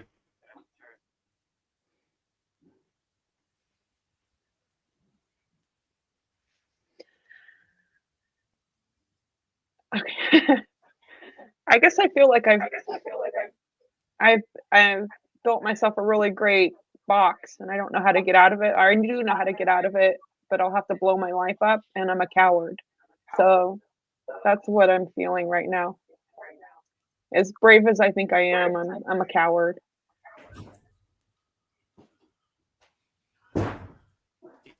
Yeah, but you shouldn't put that perspective on yourself. You should always talk highly of yourself to the water in your body. Like that's the ego trying to put you in a box. But you're way more higher than that. Like you're not a coward at all, Veronica. I think you're very strong. And you're very courageous, and you should never talk down on yourself because your words have power, and the water in your body is listening. So always embrace your power and uplift yourself as much as you can. So Also, embrace discomfort because discomfort is beautiful. And if you're yeah, connecting true. with Kali, then that's why you're connecting with Kali because you need to embrace the discomfort. You need to love the pain. I know that sounds weird, Yeah. but you Right. need to love feeling bad because when you feel bad, that's not you, it's the ego. If the ego feels True. bad, that's great because you Yeah. want to detach from it. If you feel great with your ego, you're not going to make any progress. That's like a lot of these hippie vegans and these hippie yogis that think they're yogis. They have Yeah. these wonderful buzzword names, but it's all fluff. There's no substance there. They're True. feeling good with their ego in most cases. It's a feel good, yay, energy, Yeah. everything's great. But but actually they are isolating this energy from the lower energies. The lower energies are just as important as a part of God. And that's what Kali represents. That's why I want to connect with Kali as well, Yeah. because this is like you need to look at the grounded dark energies as well and see them equally. That's why the Agoris are very important in their presence because that's what they do. They look at their darkest points and see them Mm. equally as a part of God. True. So if your ego is uncomfortable, that's perfect because that's where you want it to be. So just don't identify with it and then you can get through it. Yeah. So if you start feeling like, yeah, I'm feeling uncomfortable, that's the ego. That's right, ego. I see you.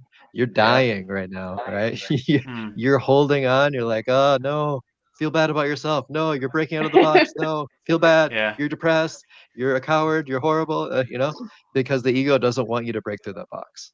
True. So don't identify with these negative things. It's a great sign that because especially when you're doing the work, you're doing the Kriya, you're doing the meditation, you're connecting with deities, and then if you feel bad after you do that, that's for a reason. That's because you're breaking out of your ego, you know? Mm.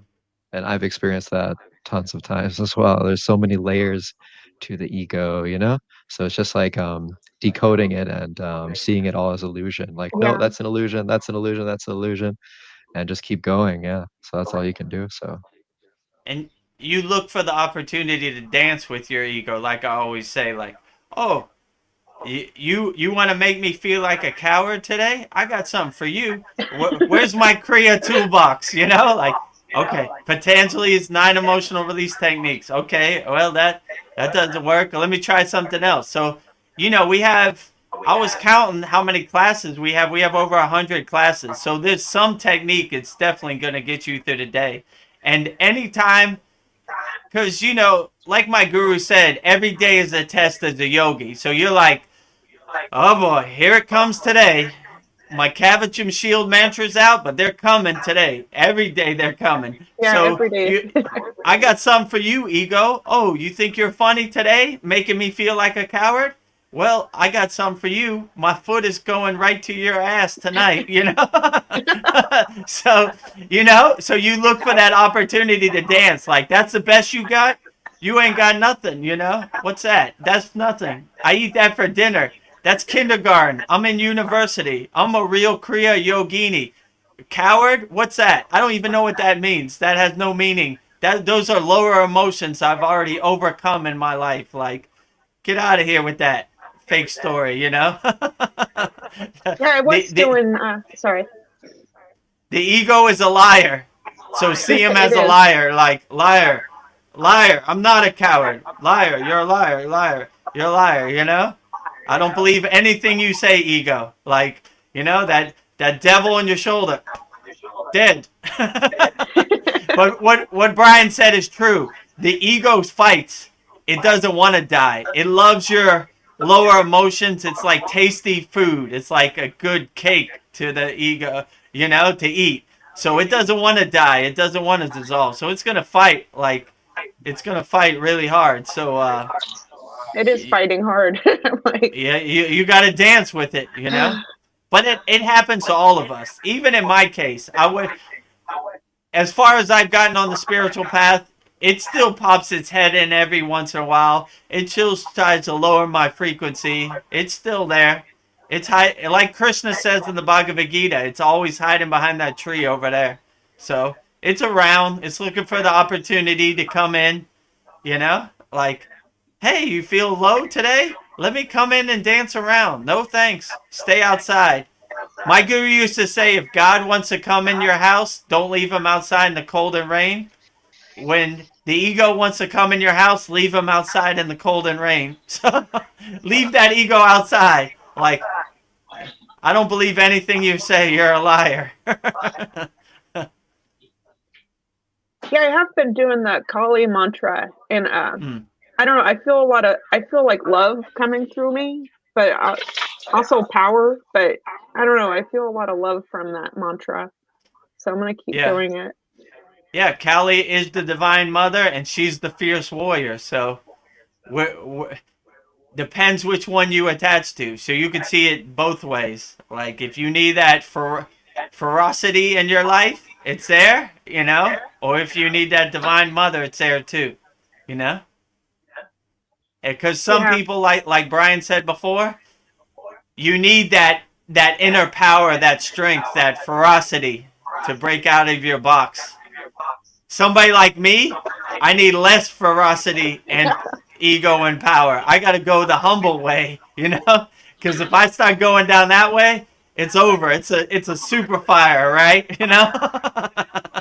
So I have to tame my Kali mantra. Like, okay, just telling you hello today. Namaste, Kali. I don't need no ferocity. I'm good. I need more calmness and peace and consciousness in my life. Yeah, so I got yeah, the discernment that before I wasn't really ready for Kali because I didn't have, as many connections to other deities that would balance her. And before when Beta Guru Dev would say, "You want to dance," or whatever, I understood what he was saying, but when I felt that, my ego took over that energy. My ego was trying to do the dance, right? Yeah, true. And so like I wasn't ready for that fierce energy yet because my ego is just going to take it over and I couldn't Yeah, control it. And so that's why I had a sense like, yeah, I probably don't want to look into that quite yet because I can't I that sort of uh, I don't know what kind of energy you want to call it, but fierce energy.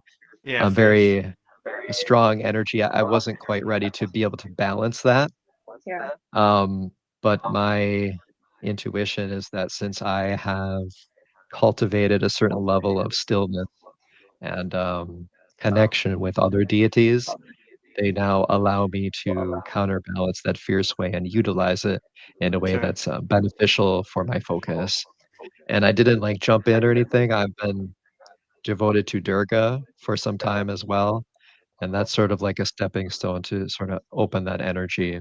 So while we're on this subject, Kali has been on my mind, and as Vedaguru said, I messaged him. Can you give me the yeah. Kali mantra recently?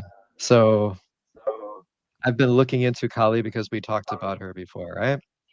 And from my understanding, which I don't know if it's right, but this is what I feel in my heart, is that she's basically the fierce energy of the untamed wilderness. Mm. She is the energy that kills any sort of human cultural conditioning.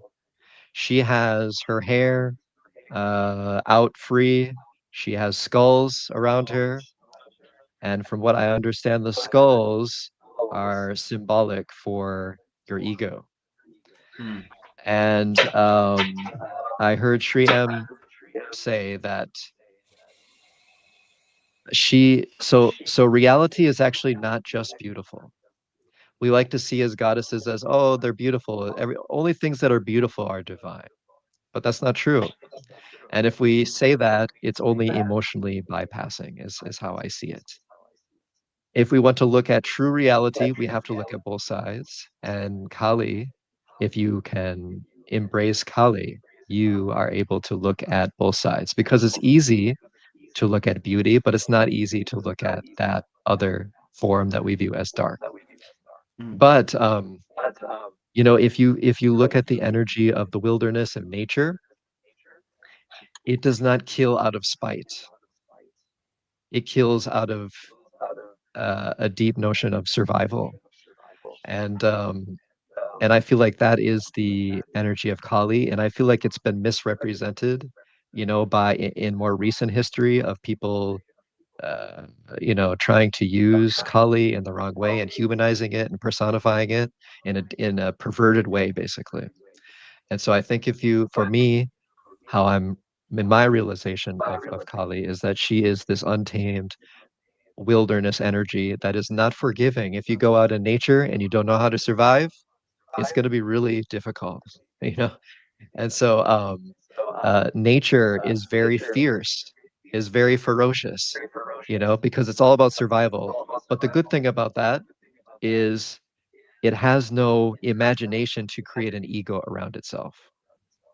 And that's why Kali is a very fast way to blow past your ego. And that might be, Veronica, why you're having a sort of ego crisis, is because you're introducing Kali, and Kali's like, F all this. I'm going to blow it Mm. up because this is some BS right here. Yeah. Because like when you get into nature, it's like, I don't care what you believe. If you don't know how to survive, you're dead. So you ate the wrong mushroom, bye. It's not forgiving.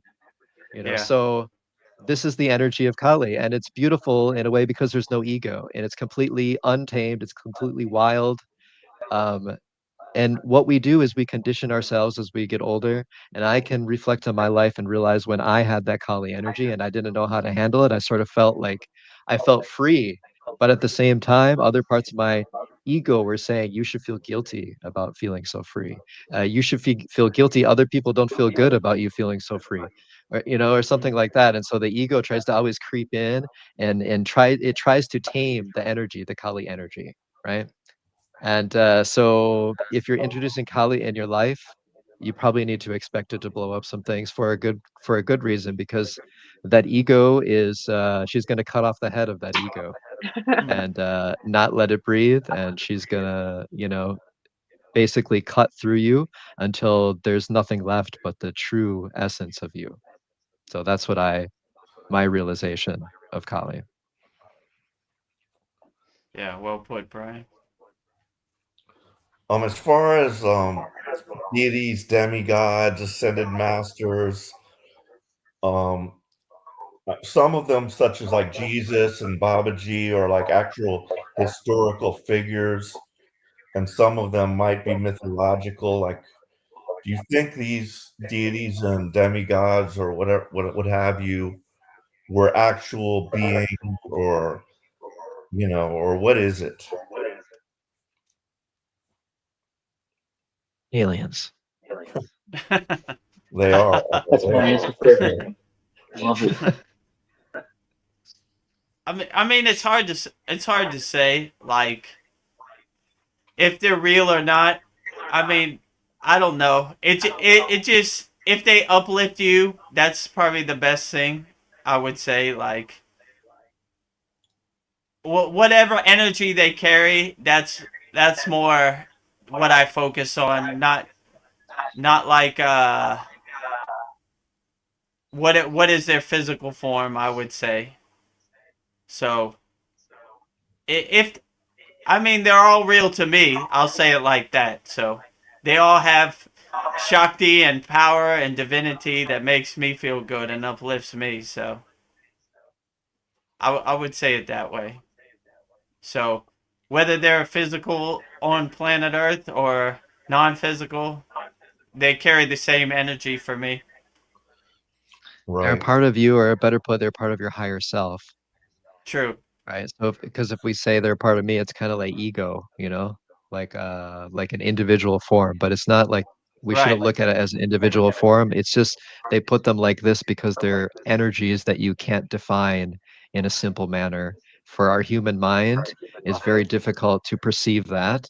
And so it helps to have a certain form to connect with because that form is symbolic and representative of the greater divine energy that you're connecting with.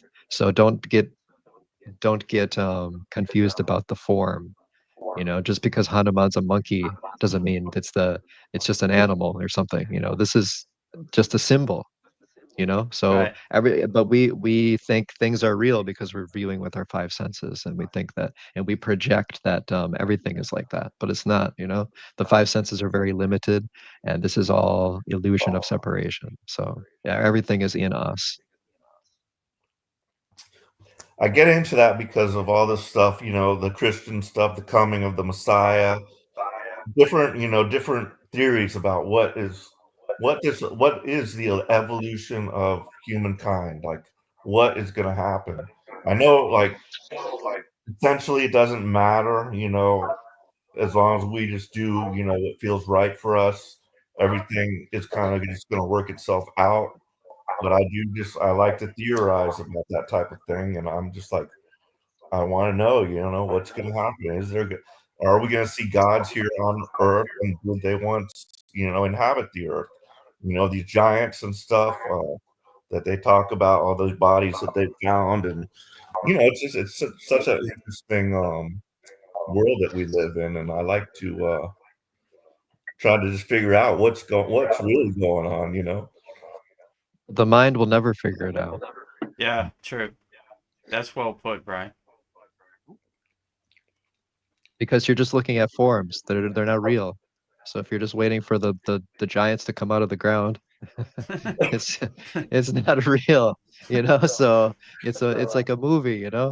So and if you're projecting and waiting for the next movie, that's fine, but it's going to be limited to your mind, and your mind is completely limited to seeing reality. So you can only experience reality through practice, not through theorizing, mental, sort of things about the past and consciousness and stuff, because it's kind of ironic when you mentally try to create an ideology even about spiritual things. It kind of ruins the essence of the spiritual thing, because but if you actually do the practice and through the spiritual thing and try to connect with God in an authentic way, and do action, then that's different. Like Kriya, right, is like action, right? So that's what I feel like when I do my Hatha yoga.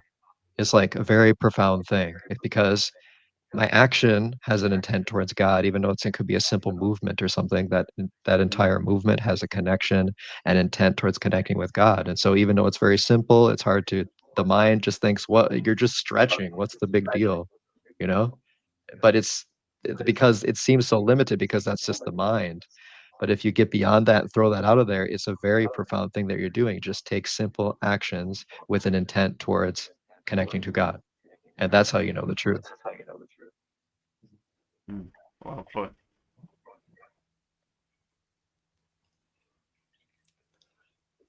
I don't know, Brian, Brian, I just wanted to thank you for, I don't know, the Kali information, because I was thinking I need to embrace like all the ugly, scary, dark parts of myself. And maybe, I don't know, that's important to embrace every part of myself, or for all of us, just to embrace everything.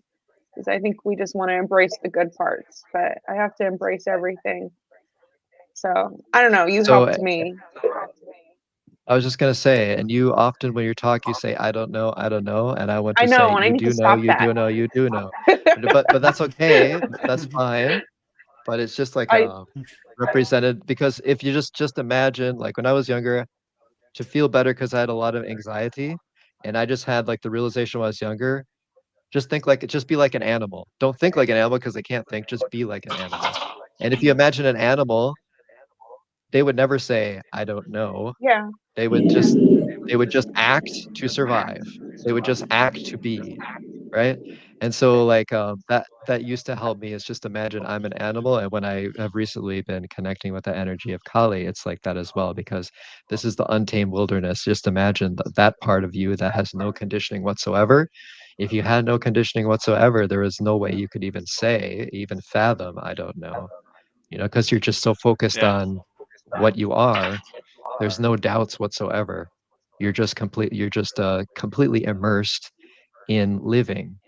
And so people don't, I think, understand the beauty of nature because they are completely immersed, even though they see like maybe you want to see, oh, it's horrible, the lion is eating the gazelle or something, but this is divine as well because they're completely immersed in it. There's no doubt, there's no ego. It's just a complete experience. And so that's the beauty of that, the beauty of Kali. And for me as well, because I have tons of doubts that were holding me back from grounding my energy, because of probably, going into different focuses of emotional bypassing in the past. Because if you have something in your life that you don't want to focus on, you kind of become averse to it, and then you project yourself away from it, right? And then like that's not God, so I'm going to project myself away from it. But then when you do that, you isolate your consciousness and you go into further into another type of ego. And that's what happened with me as well. So like that's why my realization of Kali is very important, particularly for me in my life, to focus back on the darkest parts as just as godly as the light, beautiful parts. Yeah, I agree with that. Cristobal, I don't think it's your sound machine. I think there's just an echo. I don't know where it's coming from. Okay. So I think you can have your sound machine on. I don't know where the echo's coming from. Okay. Yeah, I had to turn down my sound because I was going insane. So, I'm too nitpicky still about the echo. sound, so I was like, can't think. The echo is still here. Yeah, I don't know where it's Yeah. coming from. Yeah, I closed out all the other browsers because I was causing ×2 over here, but it's all good on my end. It looks good on my end. Do you, Vinegar Dev, do you have the YouTube or something going on and another computer or something, or No, I don't think so. the mysterious echo aliens? Maybe mute me and see if you hear it still. You hear it? Did you mute Yeah, him? we still hear it. Oh, it's not me then. Okay. It's Mute me and see if it's me. yeah, mute Cristobal. Is it Okay. me? Hello. Hello. Is it me? Yeah, you're echoing too. I'm Huh. echoing. No, even Brian was. Hello? Hello? Maybe mute Paul Yeah. and see if it's Paul. Yeah, okay, mute Paul. Hello? Okay. Hello? Hello? Hello. Hello. Are we still echoing now? Hello. Hello. Nuts. Yeah. I think we have Vanessa here. Okay. She says, hello, beautiful people. Writing and visiting for a sec up north. This last weekend, I went through a very tough time having my ego take over fear, anxiety. It's not a great feeling, but have spent some of my tools this last day to center myself, and it's working. Great. That's good. Well, Story we of wish you our all the lives. best. We wish you all the best, Vanessa. Oh, Oh, Mariana's here too. yeah. Hello, beautiful members. Yeah, Nice. Mariana and Vanessa, we have a free Kriya Yoga school now, so we would love to have you there. And post all your beautiful comments and build up our numbers there. So we have some great beginner classes on the Kriya Yoga school. So I don't know, maybe Mariana's trying to get on StreamYard. She says I can't join on StreamYard. She says it doesn't Mariana, work. Yeah, maybe send her the link from the school okay. in the private chat. By the way, the echo's Oh, gone, so it must have been Cristobal. oh, it is Cristobal. Yeah, I don't hear the echo no more.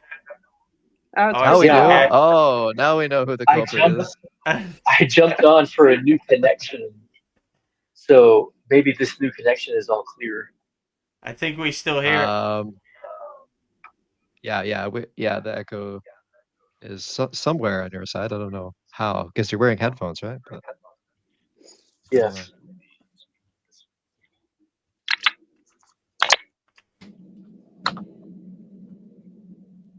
Now, how is it? Yeah, better. I don't. Do you Yeah, hear it? I I don't think hear it's it. Okay. better. Yeah. All you should hear now is my sound machine. Yeah, I think with echo's gone. Okay, I'm so sorry. I was in here being toxic. I didn't even know it. No, it's okay. No. That was a good test. That was a yogic test for me. Like, Somebody else? you must stay sane, stay centered. Or did somebody come on and they left? No, it was me. I'm just trying to Oh, send the link to her, to So Mariana. now I know not to use these. I'll just keep it to tablet. That's cool. That's a good lesson learned. Okay.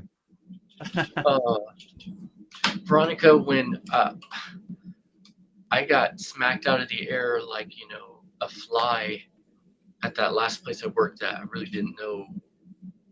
I didn't expect that at all. Like, Yeah. and I did shed a tear. One came out of my eyeball when I was there, and I'm like, Just one. what to do? Yeah, just one. And it's like, what to do? And I knew I get 2 days off. Let me see what I'm gonna do during these 2 days off. And I think on just like after 24 hours of being gone, like I knew I was never gonna go back. But I didn't know how I was gonna make it. I had a very little amount saved,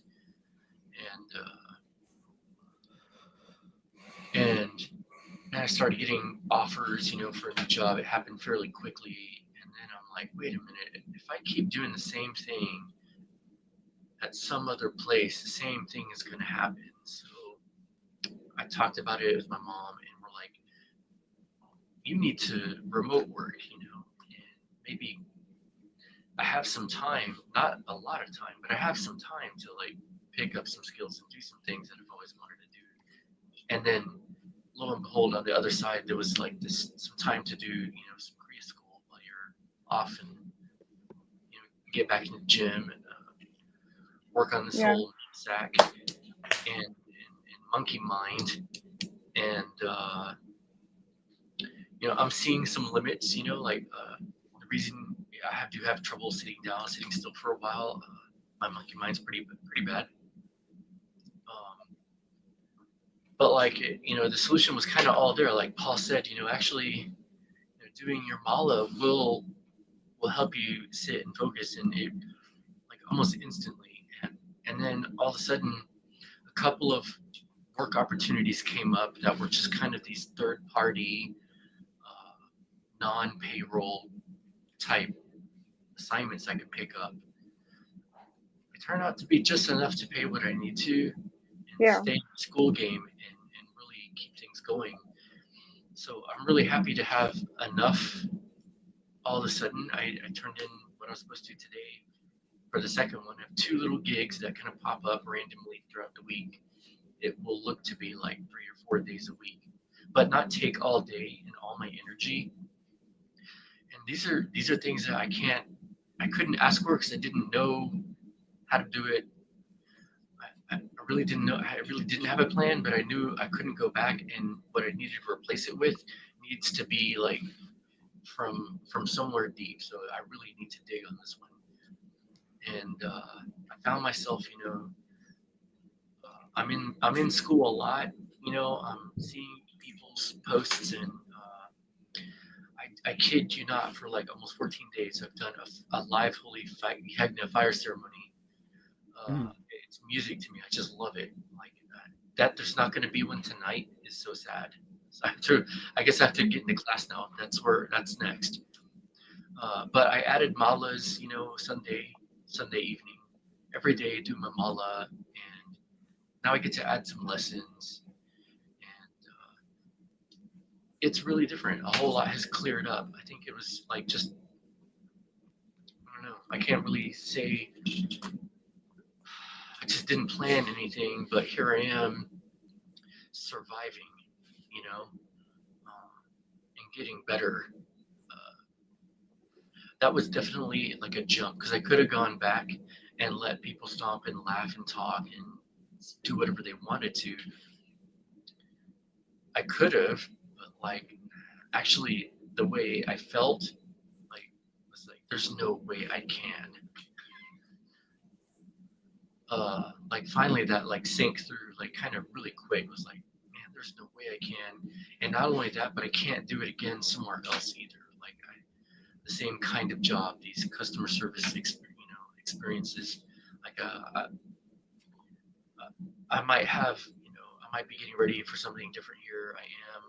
I'm 33% done with my certification already.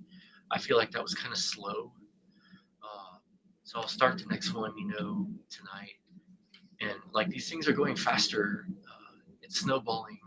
The changes like you can't foresee or can't plan or that scare you, like from jumping, are I don't know. Like that guy Babaji said, how bad the guy was like, I've waited for 10 years, to see you, and I finally find you. He goes, okay, well, jump off that cliff right there. The guy jumps, and Babaji's like, let's go get him. Go get his body.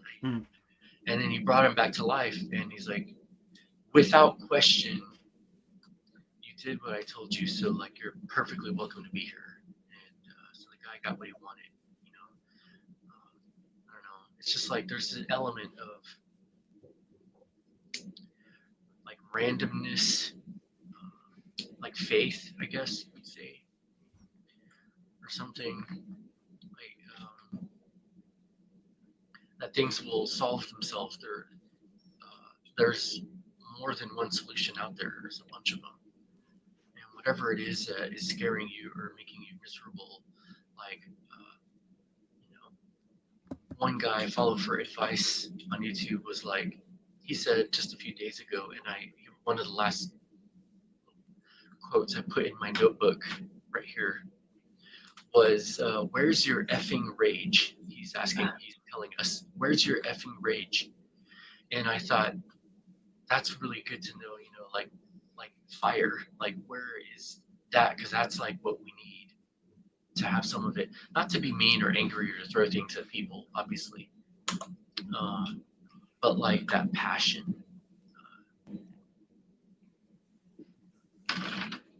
for whatever it is you want to accomplish.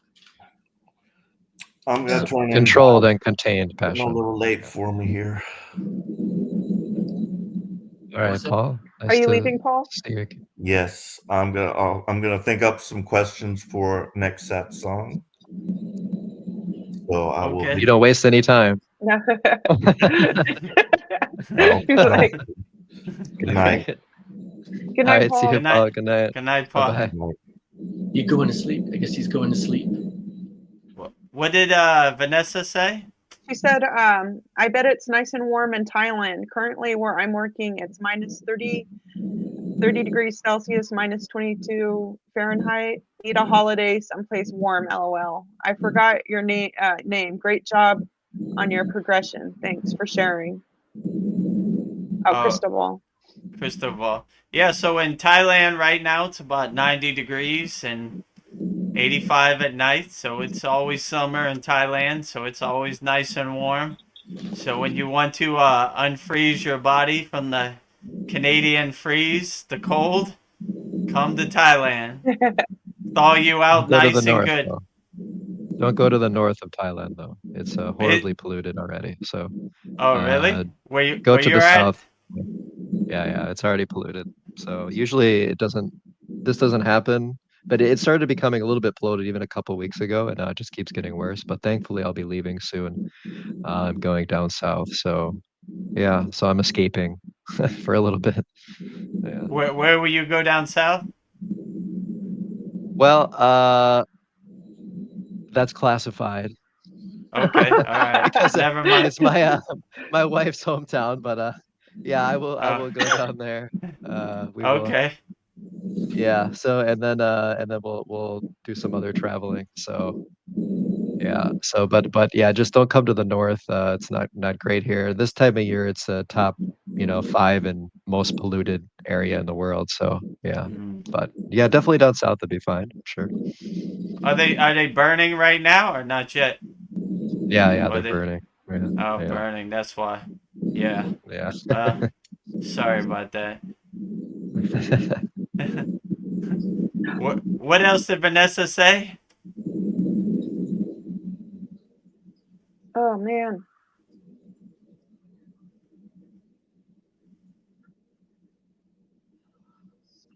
I've heard that sometimes even anger, you need to get unstuck, and it's movement. Yeah, that's true. Yeah, emotion, Yeah. energy is motion. Yeah, sometimes you need to get out of your patterns, and anger can break you through that. I don't know if you were listening, Vanessa, before, but I was talking about Kali, and that has some of that fierce energy.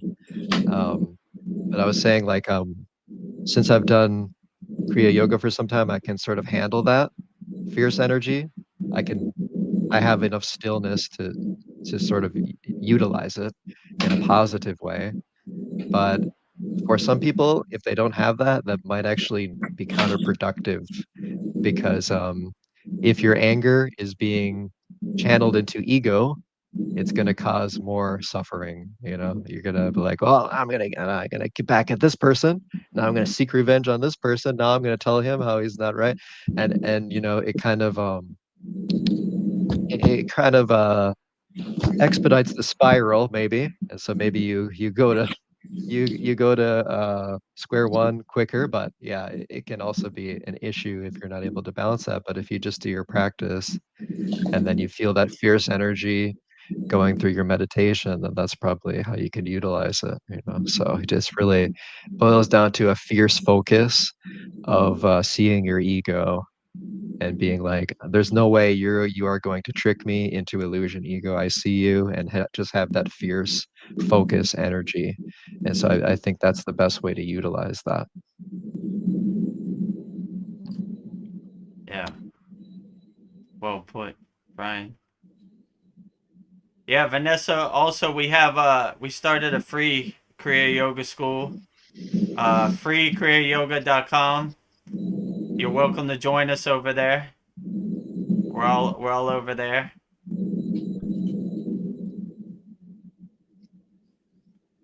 I need to, what else did she say? Yes, I can get that also. Maybe read it for me. Yes, I Vern. can get that also, or it also can cause you to feel more out of control and then bring you low again. Yeah, well, just try to keep your vibration high, It's always going to try to lower your vibration, but just every day is a test as a yogi, as we've been saying over here, or yogini. So just welcome it with open arms, like I said before. You want to dance? That's the best you got. Come and give it to me. I got all these techniques. I got all these kriyas. I'm well prepared for you. So give me the best you got. Yeah, And then usually people choose unconsciousness. They drink alcohol, they do drugs, they True. smoke cigarettes, they choose unconsciousness. And so that never makes the problem better. That only you're adding more crutches, you're adding more ego. And so the best remedy to unconsciousness is consciousness. So you just need to stay conscious, stay aware of your ego. And you do that through meditation and just going deeper into the practice. And what I've found and what I was saying to Veronica before is like reach out to God. That's the best thing you can do. If you feel, because you should feel you don't, if you feel like you know everything, that's the ego too. You should feel, you should be humble, be like, I don't know how to do this. I don't know how to get out of this. But when you do that, it's powerful because you're being authentic. And when you reach out to God in that state, that's the perfect situation for grace to be given to you when you're letting go of your ego instead of empowering it. So I think that's also important, is to just admit you don't know how to get out of something, and then reach out to God to for God to guide you out of that issue. Because that's worked for me.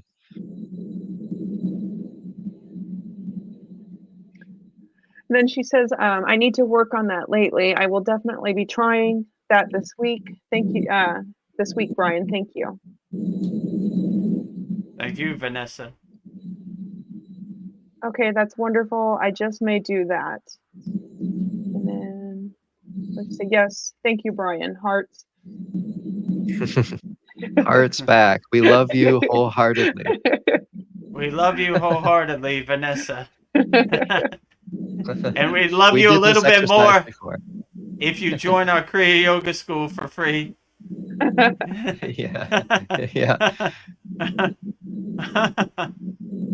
So all is welcome at our free Kriya Yoga School. I mean, it's a school platform still. That's an easy website, free Kriya Yoga. It leads you right to there. Join our group. Free Kriya Yoga for everybody. Here at the Kriya Yoga School, we're Oprah. You get free Kriya Yoga, you get free Kriya Yoga, you get free Kriya Yoga. Everybody around the world, free Kriya Yoga. So all is welcome. Anybody watching on YouTube, Vanessa, Mariana, everybody who hasn't joined. Cristobal's already joined. Brian's already joined. Veronica's already joined. I'm there also. So uplifting all everybody. So if you think there's somebody that needs Kriya Yoga in their life, send them over. It's free. The website's on the screen.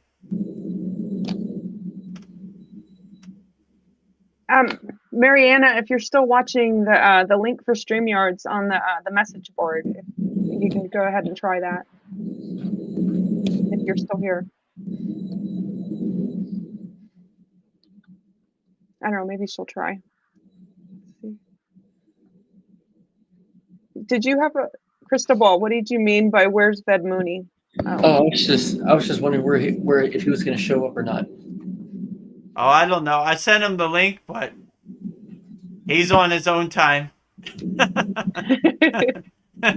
Well, literally, Brazil is like on the opposite side of the planet, I think, of you two in Thailand. Yeah, so it might be in Veronica's time zone, or more my time zone than Veronica's. I think it's more your time zone. It's like, what did he tell me? It's 2 hours ahead of the East Coast. So, I don't know. Maybe it's like 1:30 a.m. I think. Yeah, it's like Central Mountain Time or something.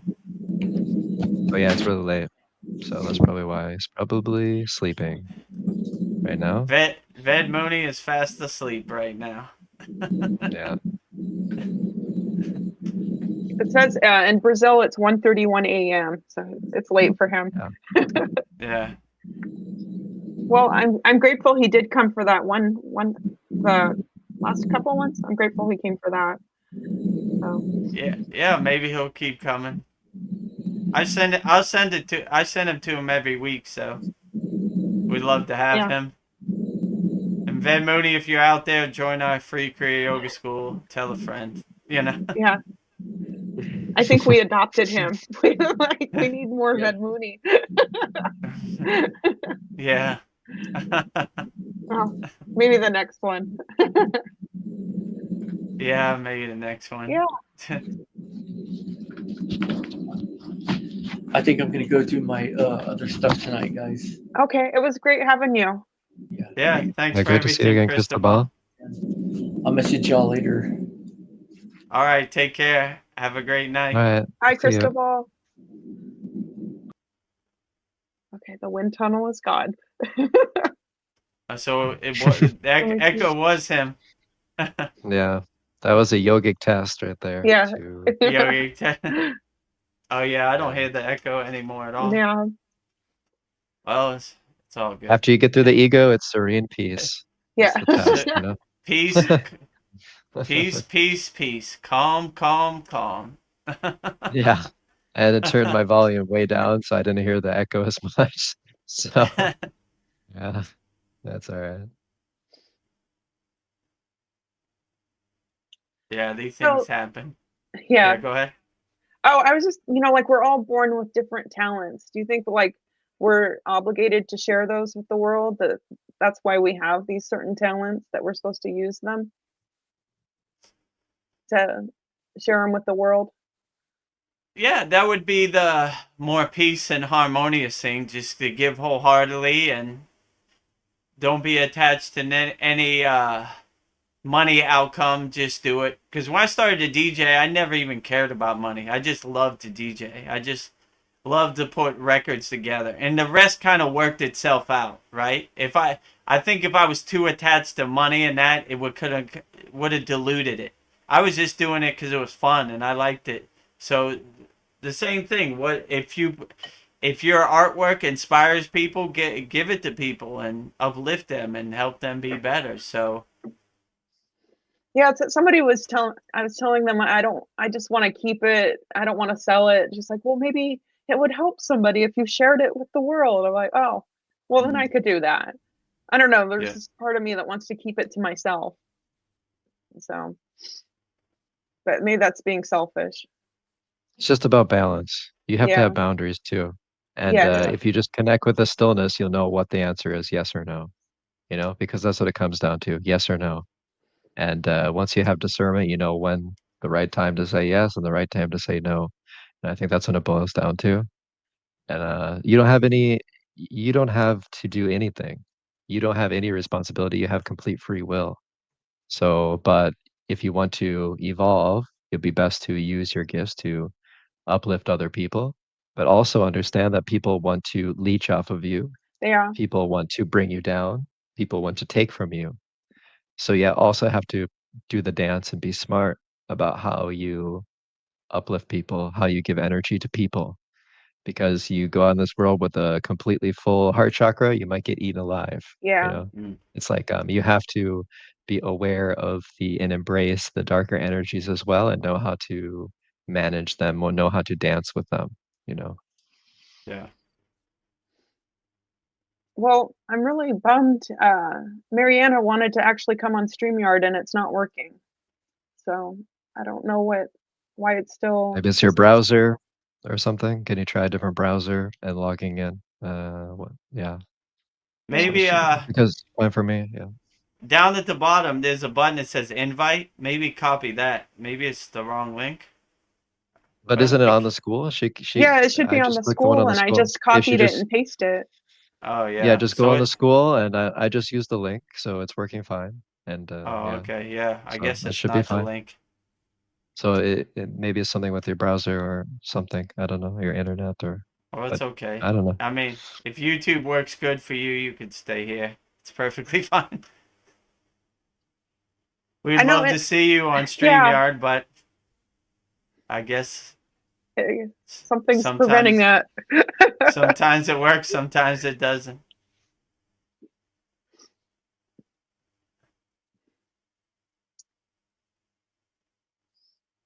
So let me think. Like nature feels really spiritual. How would you like nature versus spirituality? How would you like, I don't know, describe those two different energies? I wouldn't say there are two different energies. They're the I would say, same. yeah, nature is spiritual. So Yeah. when you enjoy nature and see the vibrance and vividness of nature, it is a spiritual thing. Yeah. So it's not a dualist thing, it's kind of a oneness thing. When anything you do, like you see God in everything and everywhere. So it's in you as you. So when you embrace it as oneness with yourself, then that's when it becomes a spiritual experience. Yeah, when I'm outside and just and I'm experiencing life, I don't know, it does feel really uplifting and spiritual. So yeah, I guess it's all connected. I don't know where I was going with that. It's There, I said it. unconditioned. What's that? Oh, I said it. I don't know again. I'm like, I can't help myself. Sorry about that. Well, don't. Did I just say that? No, I said it to Mariana that He's I'm in two sorry. places at once. He is a true guru. Yeah. Oh, what they call bilocation. I'm in Yeah. two places Yeah. at once. Wow. Oh man. I guess I am an Wow. enlightened being now. Yeah. That's why you can get so much done. Oh man. He can be like a DJ domination, DJing a concert at the same time. He could be meditating in a cave. Wow. This I'm is incredible. everywhere and nowhere at once. He could be saying, "Put your hands in the effing air," and he can also be Yeah. saying "Om" at the same time. Yeah. This is incredible. This is incredible. It is incredible though, if you think about it, how different those energies are, and at the same time, if you embrace them both as the same, that's what we're all trying to do. So Yeah, yeah, no true. matter how bad you feel, that's the same energy. Ultimately connected to the same energy as the divine energy. So it's interesting how once you just embrace it, even if it's a bad energy, it goes away, or at least the illusionary part of it goes away. It doesn't seem as bad. Even if you're in pain, if you see through the ego response of the pain, then the pain doesn't seem as bad as it did before. Because it's like the pain, and then there's like many layers of ego on top of that. Like, why am I having this pain? I can't accept that I'm having this pain. Um, am I ever going to get better from this pain? God, why did you give me this pain? Why are you not helping me with this pain? There's like a million levels of ego that can go on top of the pain. So that when you release those layers, it's like, yeah, it's not too bad. And then it's like what Vedaguru Dev you say is like everything is an opportunity, or an ability to challenge and evolve and challenge your ego or dance with your ego. And when you can detach from it, you're able to do that, and it's very empowering. And these challenges are what you want. Actually, you invite the challenge because if the real challenge is you're just challenging your ego, and when there's a challenge, you have opportunity to transcend the challenge.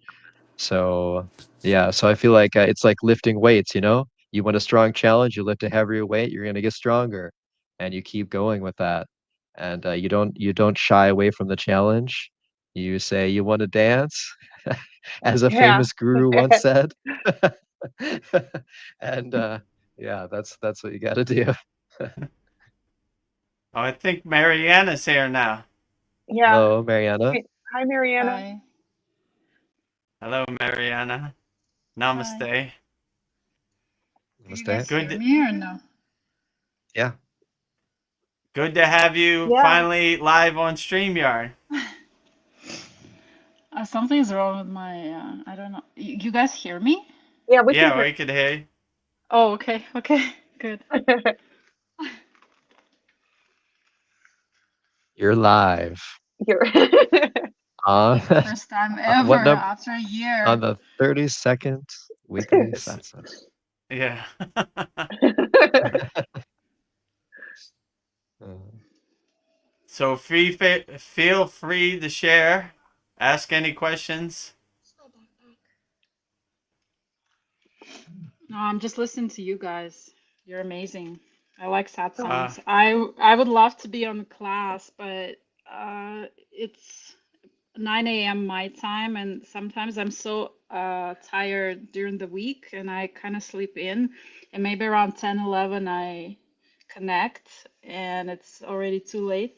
So I just listen to the class, but it's not live. Oh, it's great. You can watch it back on demand anytime. We welcome your energy at our satsang or our live class anytime. Well, thank you.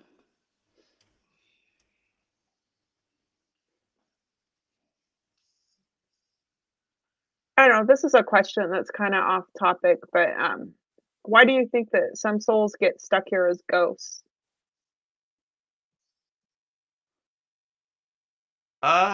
Well, this is a difficult question. I'll try my best to answer it. Okay. In my perception, maybe they have some unfinished business that they already transitioned, but they're kind of in a halfway point where they can't get rid of. So they want to come back, but they can't come back because there's not a physical body to come back. So they're somewhere in some plane of existence or some dimension. And sometimes we get a glimpse of that, or I don't Yeah, know. maybe there's That's something that they that's all can't let go of in this. Yeah. right. So like in my perception, when you transcend your physical body, you just gotta let it go. No matter what, everybody's gonna be fine. Just let it go. And congratulations, you're taking the golden flight. Enjoy it. Have a good time. Everybody be fine. So, in people in my family who have transitioned, that's what I always tell them. Don't worry. You won the lottery. Go to the light. You're good. You know. Enjoy yourself. Don't try to come back because there's nothing to come back to. It's water under the bridge. Enjoy yourself. Would you say that like our only enemy in this life is our karma? Like, oh, working through our karma is like the only real obstacle we have? I mean, your ego is a huge You're, obstacle. yeah, Like, that's, I mean, there's numerous obstacles in this life. Like, you could yeah, just, it's like a Santa Claus list of I obstacles. know. It's like a war zone I was out just trying to there. narrow it down, like my karma. Yeah, I mean, but in my perception, like I said before, like karma, I have so much karma that I collected from all my how many who knows numerous incarnations. I'm trying to burn all that. I'm not trying to create new karma in this life, and I don't need. There will be no future karma because I'm burning all my karma as much as I can. So Yeah. I mean, but I don't even, to be honest, I don't really think about it. Like I'm doing this sadness to burn this karma. I'm just like I do this because it uplifts me, and if it burns off my karma, and that's good too, But I'm just trying to do the best I can in the present moment, I would say. So, but And it yeah, depends how you look at it. Go yeah, ahead. go ahead. Yeah, go ahead, Brian. I was just gonna say that if you like, you can look at karma as a good thing, Mm, you know, because they're lessons, and true. lessons are blessings. And without lessons, we never will get out of suffering. So, if you have an aversion towards karma and you think, oh, I have all these obstacles, all this horrible karma, then you're averting yourself from embracing it. But if you embrace the karma, you don't see a problem, you only see a solution, and that is facing your karma. What is karma? It's just facing your ego, Hmm. your illusionary sense of perception. So, and I think my sense is when I embrace Kali more, that's what I'm doing, is that I'm embracing the challenge, I'm embracing the karma, I'm grateful for the karma. And so I feel like we should be not just grateful for the things that are obviously look beautiful, serene, aesthetic, but we should be equally grateful for the things that are perceived as lower or animalistic, lower desires or something. We should see the grand scheme of things, or the bird's eye view of things, that they all come into play. You cannot have this beauty without this with this lower energy as well. They equally need each other. So I think it'll make things more simple if we can embrace those energies. Yeah, well put, Brian. Because it's freeing to not care about what other people think about you, and that's one thing Sure. about Kali. She's completely unconditioned. So any culture you come up, any nationality you have, any ideology you have, any dogma, religion, anything, it's all out of the window with Kali. You know, it's all going to be barbecued in the fire. It's all going to be, its head's going to Right. be cut off of every single mental fixation is going to be cut off. So you're in the wilderness is complete freedom. And I remember feeling that complete freedom when I was less conditioned, when I was younger. And I feel like I'm kind of being an ass right now, but it feels so good that I'm gonna keep doing it. And then I felt guilty about that, and then other energies came in. But it's like it's necessary to have that energy if you want to be free, because if you don't embrace these lower perversions, and I will say that humans pervert the lower energies, but unperverted, they're completely natural. Like an animal has like a sexual relations for procreation, not for pleasure. Mm. An animal kills for survival, not because it loves to kill.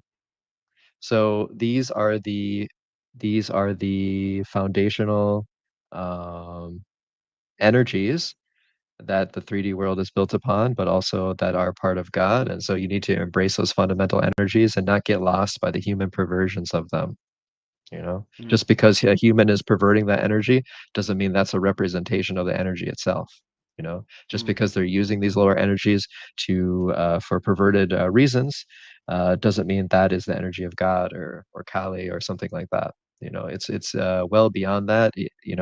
So if you look at Kali as a dark energy, it's not a perverted energy; it's a divine energy, but it's a lower, fierce energy, and Mm. you know, and so that's what I feel anyways, is that it's still equally divine. And for you, Veronica, you're connected to animals and stuff. And so when you with your cats and stuff, you can feel that instinctual energy of not having any ego. And that's important too. Like recently when after I went to the Hindu temple, I was feeling, my energy is good. A couple of days after that, and I was just lying down on the sofa, and I felt like I'm a cat, like basking in the sun through the Mm. window on the sofa. I just felt like I'm a cat, like I don't have any thoughts. I'm a cat, you know.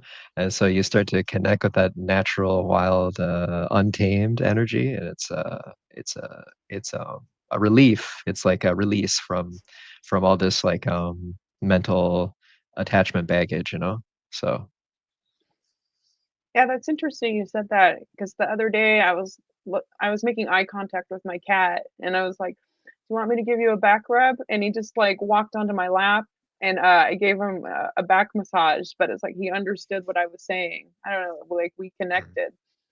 Mm. But yeah. There's this cat with a shirt, with a t-shirt. I don't know whose cat it is, but it always comes to our front porch now how and just funny. lays there. I don't know if it's like it gets the sun there better or what, but because maybe they're not used to the cold here. Sometimes a little bit cold, so maybe he's basking in the sun, he or she. And Mm. but yep, there's that cat with a t-shirt on again. All right, this is random, He but belongs to somebody. yeah, I don't think he put the t-shirt on himself. So Yeah. yeah. Very expressive sort of cat. Yeah.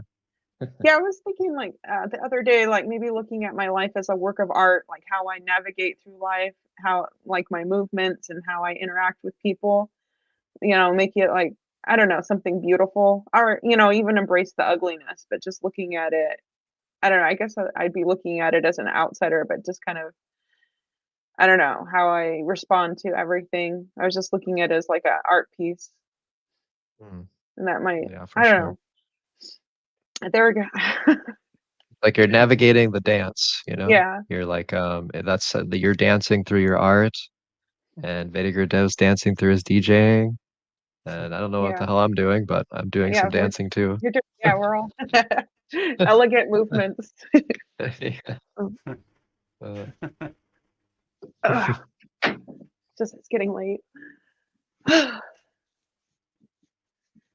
So I've been experiencing a lot of knee pain. Is there like a mantra or deity that deals with like body pains, or would that just be uh, guy? I don't I know. mean, for like knee pain and stuff like that, I would use the kriyas I showed before. You know, like the healing kriyas. Oh, okay.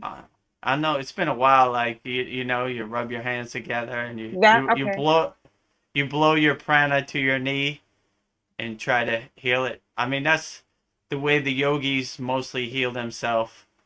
They collect their prana and blow their prana to their hurt spots in their body to try to heal themselves.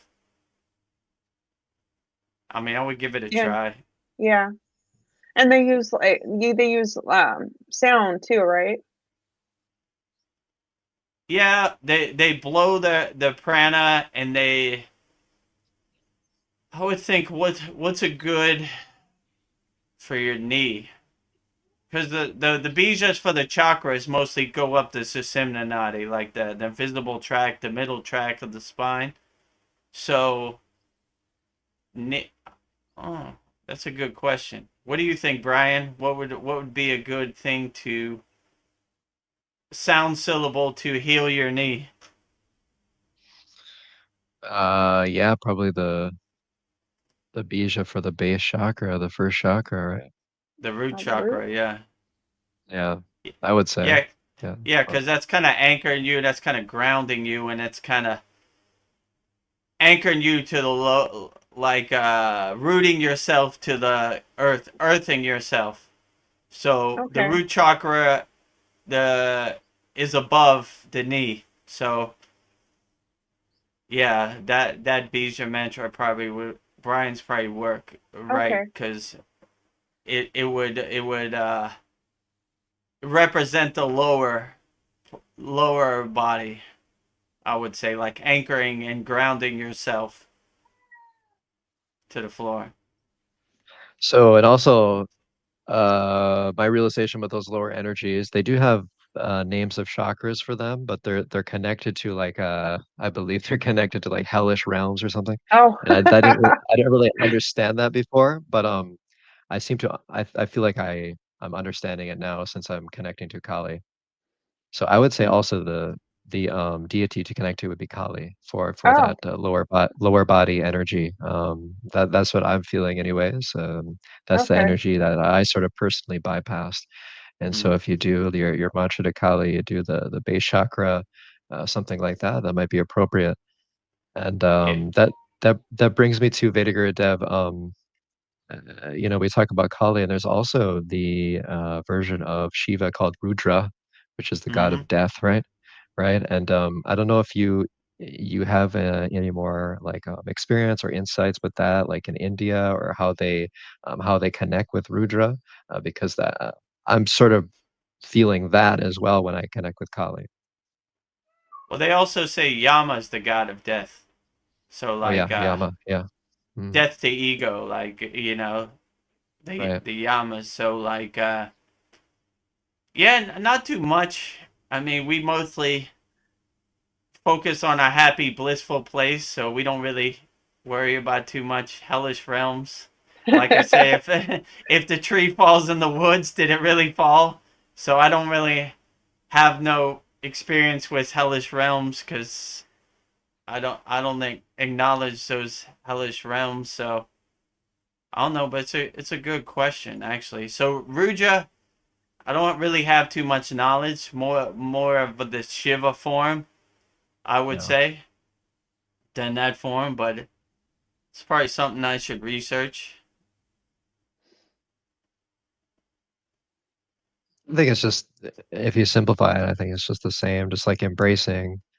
Like if you embrace death, then you are seeing through the illusion of death, basically. And because if you feel worried or you're fearful of death, then you are buying into the illusion of the ego that there is a death, Mm. that you're going to go away after you die. But it's sort of the opposite of that. You're gonna, just lose a layer. You're gonna lose that mask that current ego mask in your life that you were wearing before. So I think maybe connecting with Rudra is seeing through that illusion, that ultimate illusion of death. Yeah. So Yeah, like what Babaji says that I like. Death is a joke to me. I am the death of death. So we're not, yeah, as yogis, we stay fearless of death. We don't acknowledge yeah, death. It's going to happen the way it happens, and what is worrying about that, or trying to you know, I think I told on a Satsang before, when I went to visit my grandfather in Pittsburgh, there was this park called North Park, and he used to drive like 5 miles an hour, and I was like, what's so slow? Like, we got places to be. And he says, where I'm going, I'm not trying to speed to it. And I was like, good point. Take your time, you know? So it's the same thing. Like, we don't acknowledge death. We don't even think about death. We try to stay fearless in the present moment, and it's going to happen the way it happens. And my guru used to say, I asked him one time about death. He said, the right day and the right time, it'll happen. Don't don't don't really acknowledge it or think about it. It's going to happen when it happens, and we enjoy ourselves in the present moment as much as we can. And you know, try to get as far on the spiritual path as you can with this physical meat suit, and when that time comes, enjoy it, embrace it, travel light on the golden flight with no baggage. Sir, do you have any baggage on the divine flight? Nope. Only the clothes on my back. And actually, I don't even need these clothes. I'm coming naked. yeah. So you said that many times about I am the death of death, and I don't know why. Like I'm like, yeah, that's right, but I don't understand it. Like that's right, but I don't know why. I was always thinking that, Mm. right? But I feel like you can translate that to I am the death of death is like the death of the perception of death. Right. Like, like which is basically the death of ego, the death True. of separation consciousness. Because once you are self-realized in the form of Babaji, it's silly to think about death because it's like I mean, it's ridiculous actually. Right. Like it's gonna end now because my heartbeat stopped working, and because then you're sort of you're identifying your physical body as the only thing that is you, right? If you think death is the end. So it's sort of really diluted. Um, really diluted if you think the only thing about you is your physical body, which unfortunately people do apparently think that. Um, you know, like do atheists believe that you just rot in the ground? It's like what? I have never been able to even fathom that, before when I didn't want to be dogmatically religious. So I kind of like went over to, how do atheists think? But I could never it was more unfathomable to not believe in any spirituality. Yeah. It was like, what? So it ends and I'm in the ground and I just am eaten by worms and stuff. Yeah, there's definitely more than that. So I don't know how those people can delude themselves to that. But anyways, yeah. I mean, there's definitely I always knew there's that spiritual reality, but I think yeah, Babaji is saying that this ultimate realization is the complete death of separation, ego consciousness. Hmm. Yeah. Sure. Yeah. And he says in it, death is a joke to me. So it's almost like laughing at it, like, Right. Yeah. this Maya delusion has Hmm. no meaning in my life. It's just a Yeah. play on the Maya delusion stage. It has no meaning to me. It's laughable to me. Like, I've Yeah. already overcome that. I've transcended that When you fake do feel Maya that delusion. peace, when you feel that stillness and that peace, it does you see the ridiculousness of these different ideologies that are totally believing in death, but not believing in the true life of your spirit. Like that's why once you feel your spirit, you feel your spirituality, your soul, however you want to phrase it. That's why it's so ridiculous to even think about that. I can't even really fathom that in my mind. How someone could think that. So, but yeah, it's just another ego, I think, that we can be attached to, the fear of death, the fear of change, and that's the ego, right? But if you're self-realized, you're embracing all change, because there ultimately is no change if you see yourself in everything. So Mm. there's nowhere to go and nowhere to change to be. You self-realize yourself in all things already. So that's why it seems silly to be worried about a little game that they call death, you know? So, and if you can see beyond this life, you've had many lives and stuff. And so but most of the world, or a lot of, maybe not most of the world, but a lot of the world doesn't believe in reincarnation even, or Yeah, multiple lives. So, you know, and they're scared of death. um, yeah. So I think, yeah, that's the ego in different forms. Yeah. So,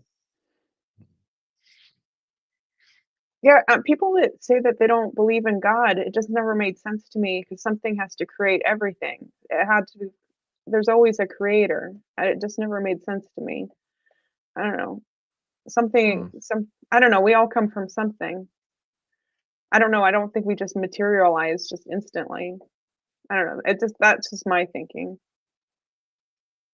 Yeah.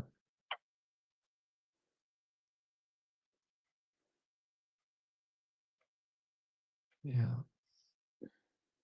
Yeah. I don't know. And like I want to not want anything. Like say I don't want anything. We all have desires and wants, but isn't not wanting something a desire too? You would say. Like we can't really get away from not wanting anything, even if we don't want anything.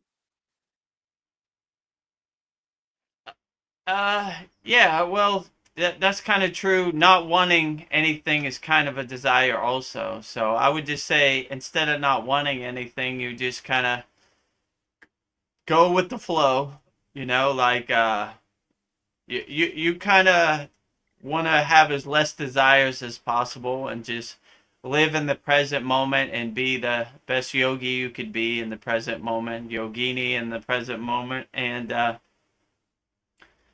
but long as if you want something, hypothetically you can manifest it, which we had a class in January 1st, how to manifest what you want in the present moment, but more I am and more being, like visualizing it that it's already happened. That's what I would say.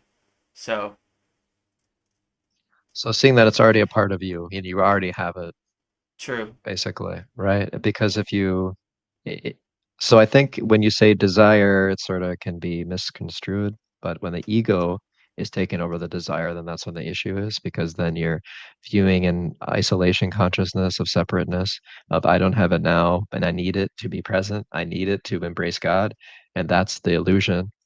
So, but if you already see it as you already have it, and you're just connecting with it, you're just connecting with that part of you that you didn't realize before, then that's different. That's a Yeah, different energy. And I feel like this is not easy to put into words, and it's easier yeah, if you just experience the energy of being in meditation, Mm. because then you will know what they mean when they say have no desires. Because when you are in that state, you're at level zero, as Veda Guru Dev said. You have no mundane sort of motivations or something. You're just existing in that state of stillness and peace. And I think that's what they mean by no desires. They just want you to get in that state of seeing past all the illusions.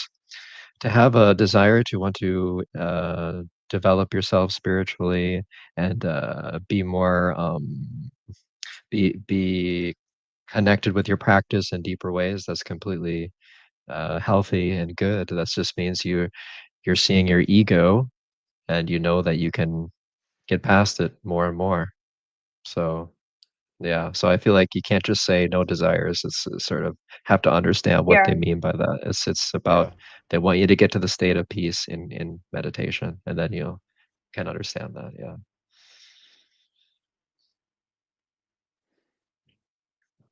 I feel like it's a pull, like spirituality is like a pull, and Yeah. desires are like I mean they're just words, but it's like something deeper in you that's kind of calling you to do something that maybe you don't want to do a lot of times, and then not wanting to do is a lot of times your ego trying to hold you back, keep you in the box, right? And Hmm. so I feel like it's a sort of a deep pull, so deep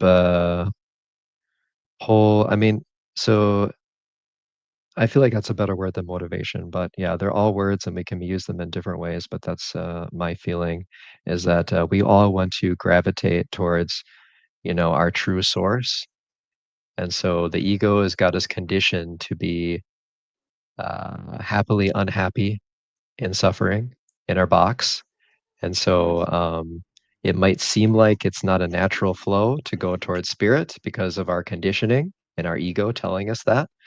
But I think once we can see and blast past the ego a bit, then it's more of a natural flow towards where we should be. So it's not like a motivation that you feel like it's hard to feel this desire. It's just a natural pull towards truth, is all it is, I think. Because it's more about letting go. It's not about trying to project things and force them to happen. It's about just losing stuff, letting go of everything, and then naturally resonating where you do after you do that. Yeah. Let go and go within, would you say? Yeah, for sure. Let go and let Yeah. God. Yeah. Yeah, I guess that's what I was saying. Mm. Yeah, meditation's really important. It seems like that's the key. Mm. Mm. Yeah, and everybody makes meditation seem so hard. I don't know, you just have to like let go. Yeah, it's pretty Yeah, it's simple. impossible for the ego. Yeah, it's impossible for the ego. I will not let Yeah. That's go. why. Yeah. I'm gonna hold on. Yeah, it's holding on for dear life every second. Yeah. Uh, yeah, Ask that a ego is question. tricky. Yeah. What's that? Yeah. Oh, I Mariana. have a question. I've heard that some meditation teachers, on YouTube, so they're saying that the best way to meditate is actually in silence. Is that true? Because I can't meditate in silence. It has to be some music, or I go to school and I go to our meditation section, like a guided meditation by Vedgurudev. It's easier. But is that true that it has to be in silence, or is there any Who are difference? these What do you guys think? YouTubers? These so-called YouTubers. Yeah, who are these enlightened beings? So the best way to meditate, there is no best way. It's whatever makes you feel the best, Mariana. So like if you get into a more calm, still state with music, then that is the best way. So all Mm. these people Yeah. saying they know the best way, they have no clue how you feel in your body. Do whatever makes you feel still and calm, and like I was telling Paul before, like in yoga, we have a practice called Sudi, which is basically detaching and letting go. So whatever thought comes into your mind, before you meditate, just let it go. Let it go. Let it go. And when you have that calm, still state of mind with no thoughts, that is when you have a profound and deeper dynamic meditation. So just meditate the way you do what makes you feel the best. If Hamsa meditation is great for you, do Hamsa meditation. If playing music is good for you, play music. Whatever gets you into that calm, still state, that's the best way to meditate, I would Yeah. say. It's very rigid to say what works for me is what's going to work for you, and if it doesn't True. work, then you did it wrong. Yeah, that's not very Right. enlightened sort of thinking. And so Right. there's never a one size fits all for anything in life. It's all going to be, you can't put anything in a box. So it's True. all about inner exploration of your own ego. And oh, is it something I said? She's gone. I don't know. But I was just gonna say.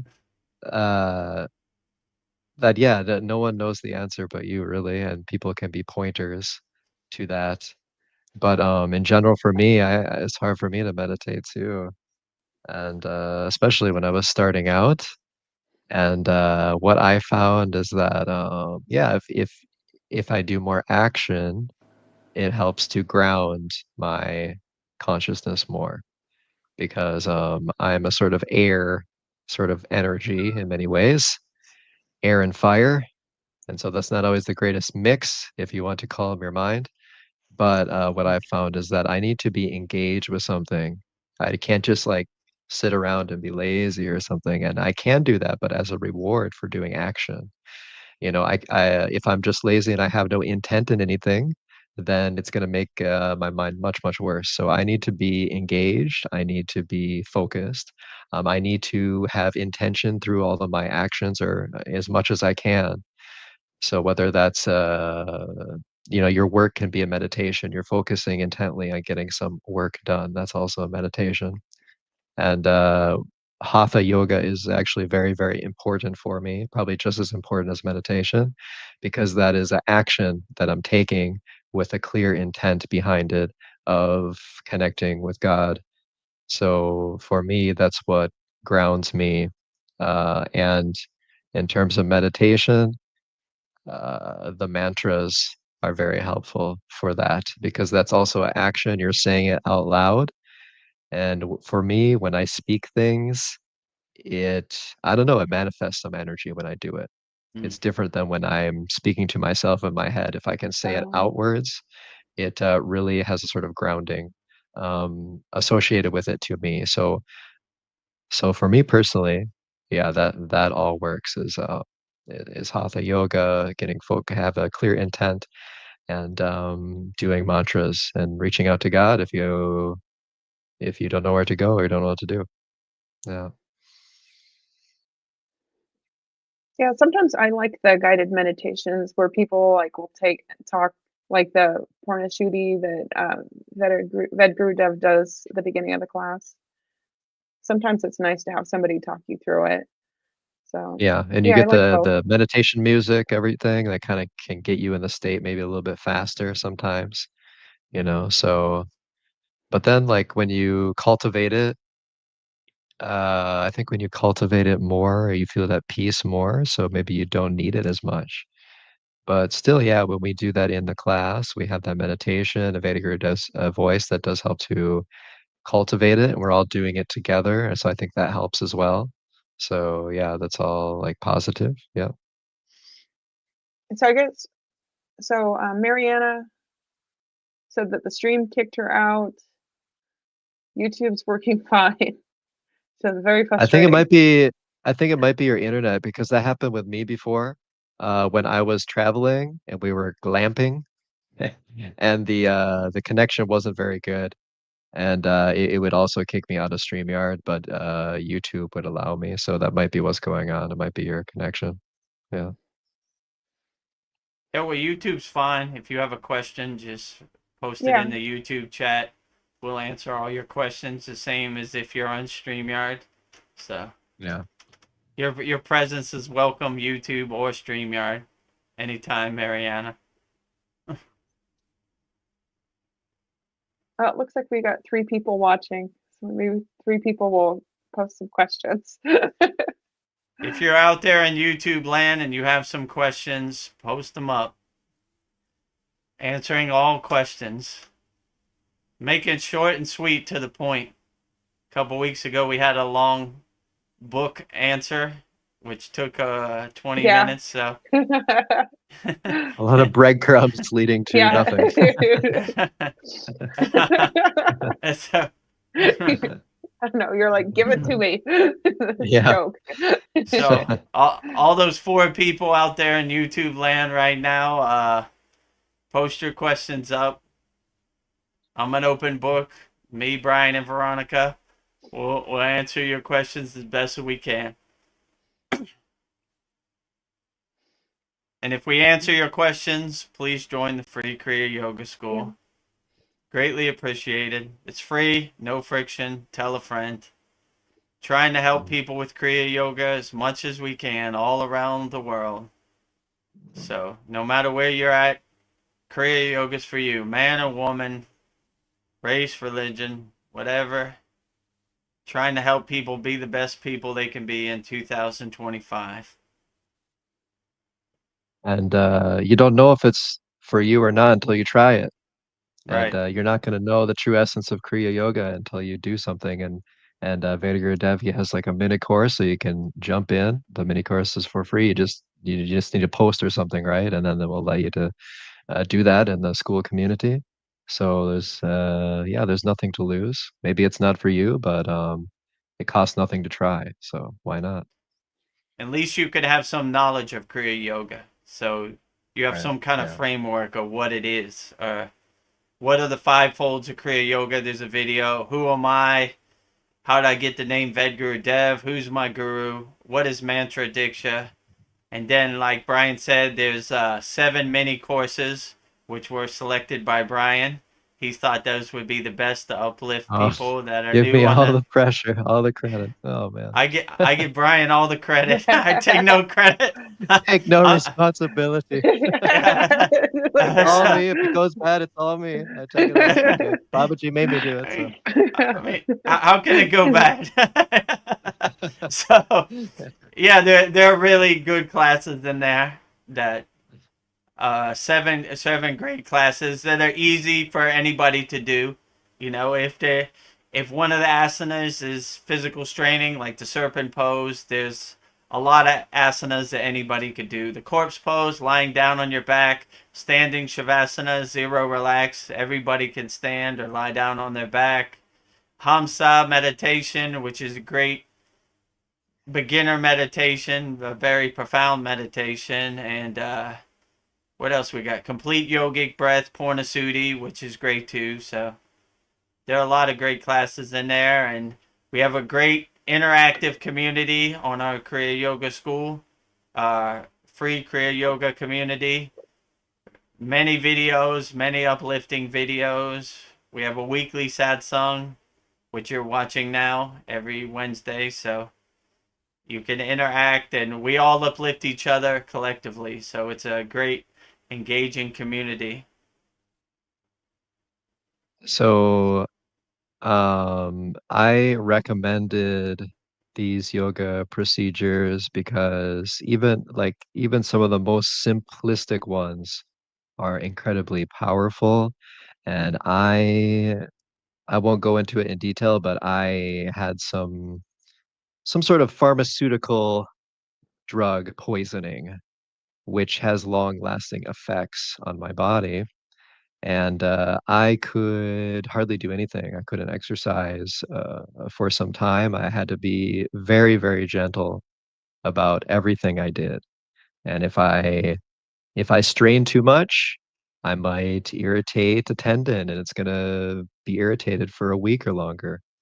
So I feel like I was sort of a good test as to how you can do it in the most gentle manner without hurting yourself. And I had to run into different walls when I forced anything because my body just did not tolerate anything that was forced.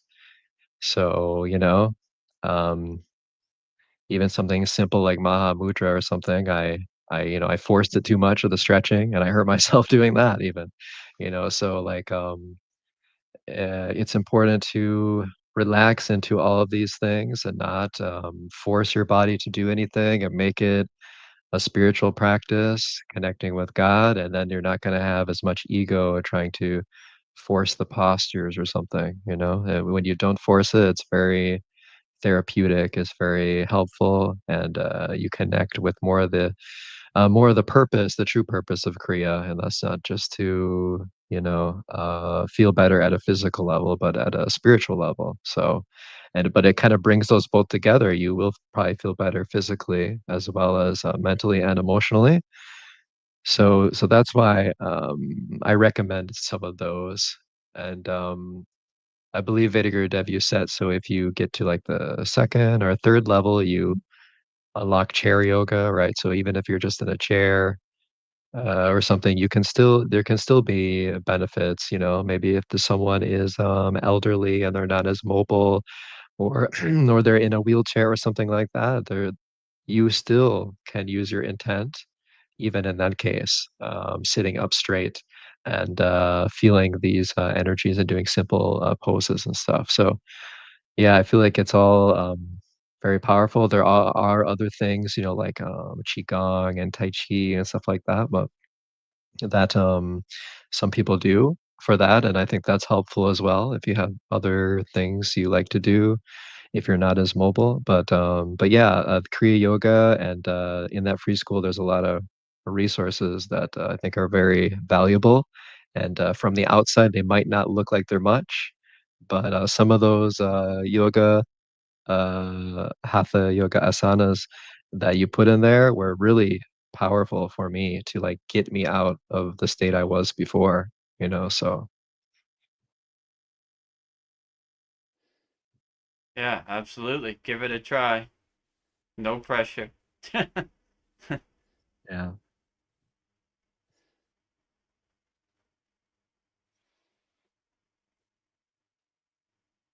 Yeah, I So, sent the link to like 20 of my friends, and one person joined. So I don't know. You never know. It was yeah, somebody I well, wasn't expecting. So yeah, you never know. But we've only started since Tuesday, Monday. yeah, So like two so days ago. Yeah, yeah, it's only been 2 days, and I don't how many members we have. 15. I think Yeah, so. yeah. So Mariana joined, Vanessa joined, Paul joined. All of our paid members are welcome, and then invite all your friends. No pressure. Maybe Kriya Yoga can help get them through the day, like it's got many of our members through their day. So, Oh, Vanessa's a member of the free Kriya Yoga School. all right, Yeah, we great. Ooh, got. Babaji works fast. Babaji, Yes. It's some like we guy have. sent me a message yesterday. He said, "You're not gonna believe this, Vedguru Dev, but Babaji told me to join your free Kriya Yoga school." I Oh said, "I wow. believe it wholeheartedly." Yeah, he wrote it in his bio too. It was like, you know how you write like where Yeah. you're from and who. He said, "I could write a long story, but Babaji sent me," and that's all he said. I think I forget his name, Albert something. Albert Saps. Oh, you see it, right? Yeah. It says Babaji sent me, right? Babaji, send them all. We're open for business. We're helping as many people as we can. Send them all, Babaji. Send them all. You I know? think the right people will, they'll just be attracted to this. We're bringing the right people along. You just got to be patient. Yeah. So I think it's going to be great. I have a great feeling about it, and you can never go wrong helping people. It's always a win-win. So Kriya Yoga has helped me immensely, so I aim to help as many people as possible. It's not really a money thing, it's more of a helping thing. So, come one, come all. Yeah. Next couple days, I'll probably upload a beginner's guide. I need to film like a tour of how to use SKOOL, SKOOL. Some people are new to SKOOL, they don't know, so this is how you join. This is what the classroom is. This is what the calendar is, the leaderboard, the community, everything. This is how you use the chat. So that'll be up and coming in the next couple days. And yeah, just uplift as many people as you can in 2025. Maybe you need these tools. It's sure a war zone out there, so like Brian Yeah. said, a simple thing like pornosudi could just get you through the day. Wake up, Mm. you know, go through pornosudi, Inhale through both nostrils, exhale through both nostrils, you know, some light asanas, standing shavasana, lying on your back shavasana, Hamsa meditation's very powerful also. So you'd be surprised how profound these techniques are. But just commit to it and give it a try. Break down those ego barriers, because the ego hates Kriya Yoga, so don't listen to anything it says.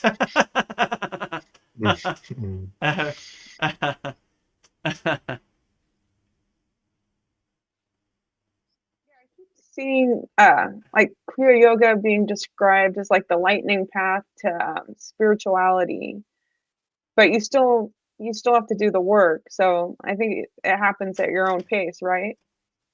Yeah, it's not gonna do the work for you, but as long as you can surrender to the work and do it wholeheartedly with positive feeling, it'll take care of the rest. So, I mean, I'm kind of biased. I would say Kriya Yoga is the lightning path in my case. Yeah. Is it for you? I don't know. Try it out. We'll see. That really is the lightning path for you. Yeah. So it's worked for a lot of us in our community. So see if you're one of those people, and just try to come in wholeheartedly with no expectations, and just go through the practices and see where it takes you.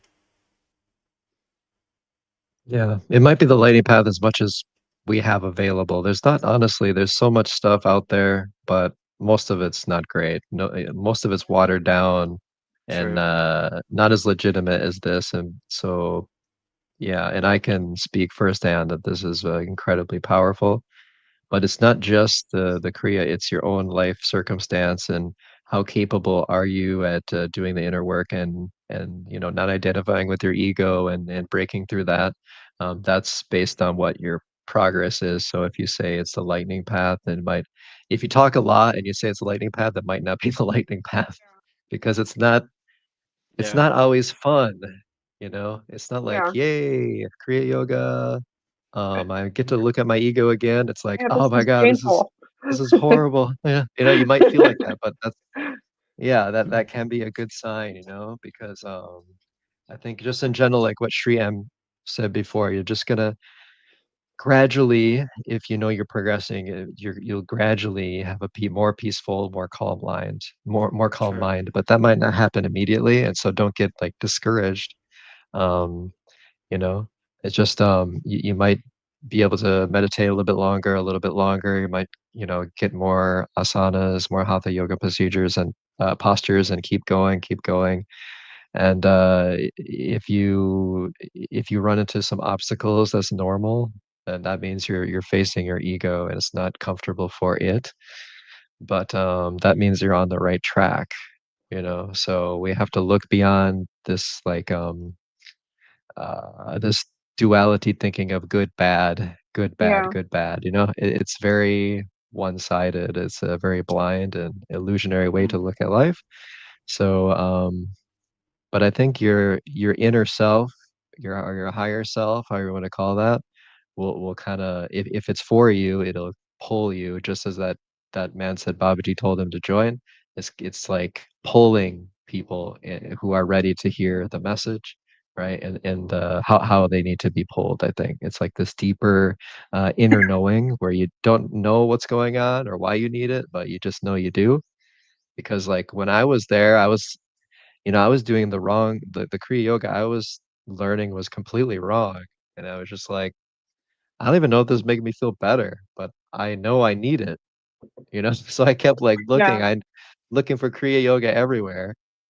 And yeah, Babaji gave it to me through Veda Guru Dev. So yeah, that's what I was looking for. So like I didn't know why exactly. I just this deep inner thing just told me you need to keep going.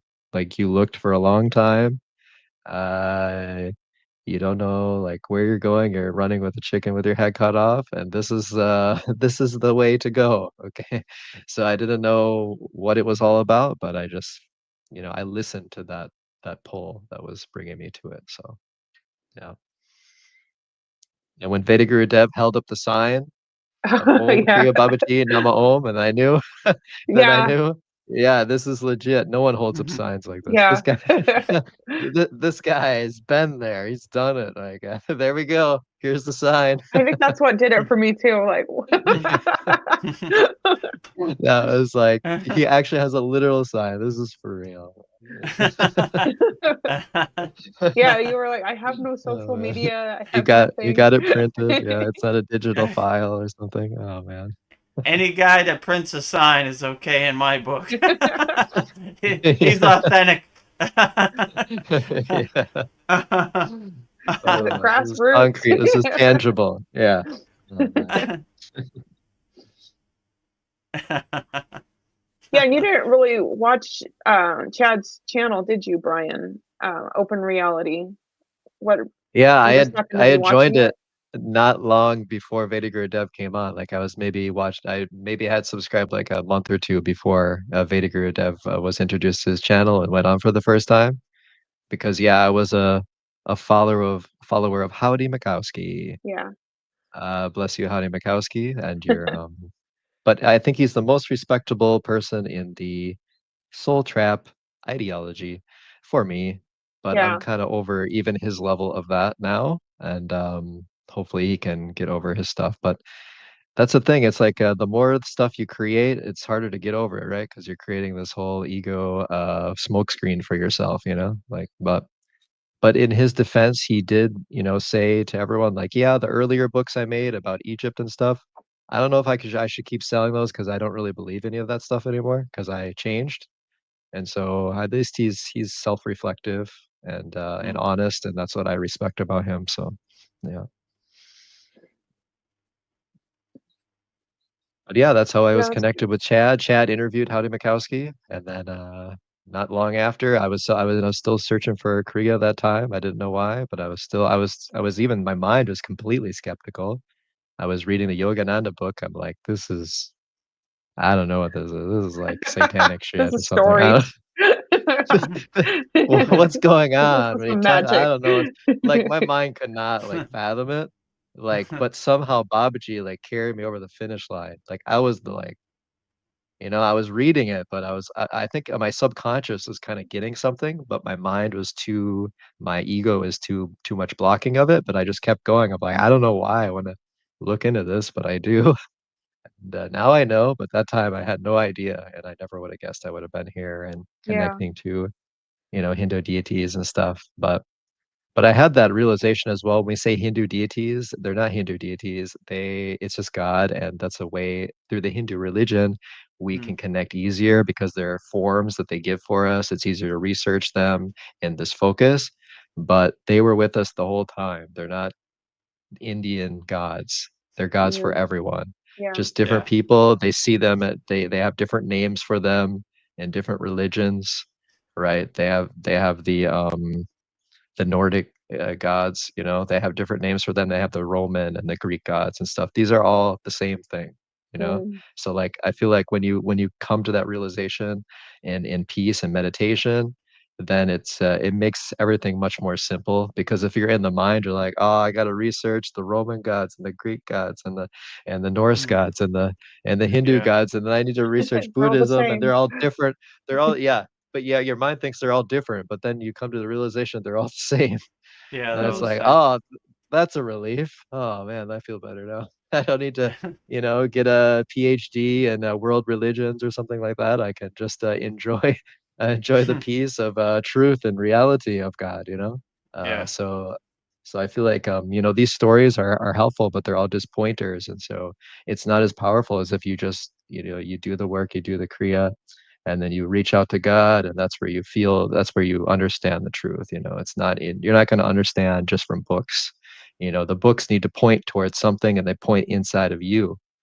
So if you can look and you can reveal to yourself and realize inwardly that truth, then it's going to be powerful. But if you're just thinking this is a text and this is an old text, I'm just going to read it and hopefully it enlightens me, that it's not going to Yeah. automatically do that. You gotta look inside of you, and then it makes a lot of sense, some of these stories, so And it's like God will tell you the meaning. You don't need to figure it out. Your mind doesn't need to figure it out. Your experience will tell you. Because it's okay to want to know, but just like kind of detach from that, because I like wanted to know too, like what is this, God, what is this energy? And then I would just be like, well, whatever, I'll figure out sometime. And then I'll have like a dream about it because like God's answering me because I didn't have expectations about I need to know now. It was just like, yeah, I really want to know about this. And maybe God will show me sometime. I don't know. I don't expect anything. And all of a sudden, yeah, he shows me. So that's been my experience anyways, is if you really have authentic intention about connecting to God, is he's going to show you the truth, so if you get past and you look past your ego illusions. Yeah, well said. So, Sadhguru Dev, when you were learning about the deities, were you doing your own research, or was it through your guru? He was telling you stories about them, or how did you learn about them? I mean, I had some kind of framework of the main deities like Shiva, Ganesha, because in Thailand they're all around too, but like the basic deities before I went to India. Then, when I went to India, we would go to different places, and this would be they worship Vishnu, Narayana here, or they worship Hanuman here. So, like, I was like, I would ask my guru questions like, if I wanted to connect with Hanuman, what would I say? What's the direct mantra in our lineage? Something like that. So like the same Hanuman mantra, I got when I went to Neem Karoli Baba, like Ram Das. They're Hanuman devotees, so they believe that's their deity, Hanuman. So yeah, so I just started collecting deities and I started resonating with different energies, and I just started making my deity list. Yeah, I know I have And 6, but I'm thinking I want more. That could take a long time. Like you said, it takes you half an hour to go through them all. So, yeah, well, I wouldn't. It's not about a time constraint with me. It's about a devotional kind of mm, bhakti constraint. So yeah, I enjoy going through it, and I enjoy the connection and the love for all different deity energies. Masculine and feminine. So like, it's an enjoyable thing. Like I don't look at any of this like work. It's all fun to me. Like I'm yeah, having a good time. I jump out of bed looking forward to my meditation cushion and my puja deity practice, and all my sadhana and everything. So yeah, yeah, it's enjoyable. Even the school, I enjoy making the classes, putting them up, doing everything, helping people. So I enjoy getting the comments and asking the questions and all that. So it's not unauthentic. I really do like helping people. So I'm not doing this for a paycheck. I'm doing this to help as many people as I can. So And for the deities, it's not about like how many you have or whatever. It's not like, oh, look at I have more Pokemon cards with higher yeah, that's rankings or true. something Yeah, like I that. have more. You know, you know, you know, I it's know. It's just like it's I figured I want to learn about them all. yeah, yeah, like check out this card. Yeah, look Yeah. at this. I got this Ganesha power up. yeah, Oh man, yeah, it's like uh, it's like for me, it's like they chose me. I didn't choose them as Yeah, much. Like I yeah, can like see in that. true. i- in the beginning, I was kind of overthinking it, and I was thinking I need this, I need that with my mind. But at some point, I kind of like my mind is sort of like even averse to getting more because I'm like, how many do you need? My mind was like, Yeah, is this Yeah, really necessary? Kind of. Because for a while I was saying mantras so long I didn't have a voice anymore. So I was kind of like, what's the point of this? Is this really necessary? And then I got into more like pranayama and stuff like that. But then I got a balance. But it's like if someone is almost there, they might be able to completely see God and self-realize themselves just through Shiva or just through one deity. And but I think it depends on your level of conditioning and your past and what you're holding on to, your different attachments from this life or past lives or whatever. And for me, it's kind of like yeah, like when I discover, it's like I sort of bypassed emotionally many parts of my being through my life and different Mm. focuses I was in, and because of that, it sort of, I guess, necessitates connecting with a variety of different deities that highlight that particular energy that I had been suppressing, right? So if you in your life you're not suppressing your energies and you're fairly, uh, intact and centered, and you just want to, keep developing yourself. Maybe you just have the Babaji Mula mantra, and that's all you need because they're all like equally divine, right? Some Yeah. may have more power for you than others, but like it doesn't mean you have to have all of these because ultimately you're just trying to realize the inner oneness of God that is all things or source. And so these are just like the highest sort of pointers when you connect to these deities for that. But I feel like it's not about the form; it's about like the symbology of the energy that they represent. And so, like, I coming into this new year, I knew I just had some discernment that I need to clear like the imbalance, the mental energy of my third eye. I need to clear that. Like I just had not like a clear message, but just kind of like under the surface, like energy of you need to do that. And then that got me to think, okay, all right, well, this is the message I'm getting. Well, and then I was riding in the car and I didn't quite connect with Saraswati. And I'm like, what is Saraswati really all about? And I looked into Mm. Saraswati. Oh, she's about, yeah, about exactly what I'm supposed to be doing in this new year, according to Babaji, is balancing my third eye, balancing my mental focus, my inner wisdom, right? And then she brought me to, Hanuman to Sri Ram. I guess Sri Ram It's to all Kali. connected. Uh, I went to the Hindu temple last time and I embraced Kali for some time. They have a picture of her, right? And, I don't know if that's why after I went there, I that must have crept up in my subconscious. Mm. And, all of a sudden I was searching for Kali videos. I didn't know why, but I just felt, yeah, I'm supposed to need this, so it's like, understanding what the ego poles are and what the more spiritual poles are, I think is, helpful because the ego definitely does not wanna connect with Kali. So but yeah, we'll see how it goes. But yeah, I think it's correct for my personal grounding for me. So, and yeah, and also Veronica, I need to thank you because you were talking about Kali and you asked Vedic Dev for that mantra. That sort of like Yeah. re-uploaded that in my subconscious as Oh. well. Because I kind of like left it up, to the side, like I don't need that now, whatever. We'll deal with that crazy deity with Yeah, you were always saying the she's too severed much. head. Yeah. But then I was like, and then I said something about you, like, yeah, I think you need Kali. But what I was really saying is I need Kali too when I said Oh, that, like a mirror. because because I could feel why you needed it, and that's the same reason I needed it. So I was like, oh yeah, that kind of helped me reflect. And then I went to the temple, and I was kind of like, oh yeah, this is happening. Yeah. Okay, I need to embrace Kali. She's coming for me right now, so that's all I can do is just embrace her. So yeah. Yeah. Now I'm realizing be careful what you ask for. Like Yeah, making me yeah, look at myself. yeah, for sure. Yeah. Mm. But it's good. Yeah, it's needed. Yeah. Yeah. Cutting the cancer out, you gotta do it, just let the surgeon open you up and cut it out. Let's go. Let's get to work. That's kind of Yeah. what my energy is saying. Because like I was having some pain when I was driving to pick my son up, and I was like my energy was like, screw this. I'm not gonna get worried about my pain. I'm gonna stare it down.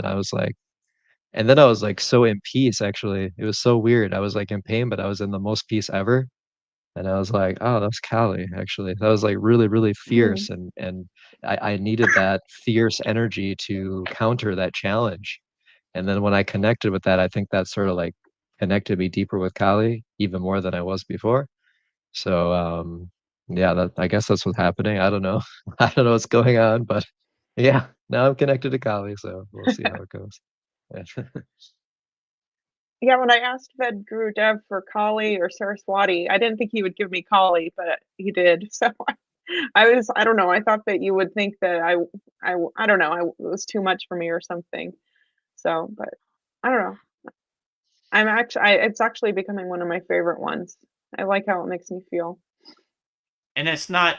Some of these are in depth. Like let's say like Mataji is a long one, right? Yeah, But Kali is it's so short and to the simple. point. Yeah, it's to the point.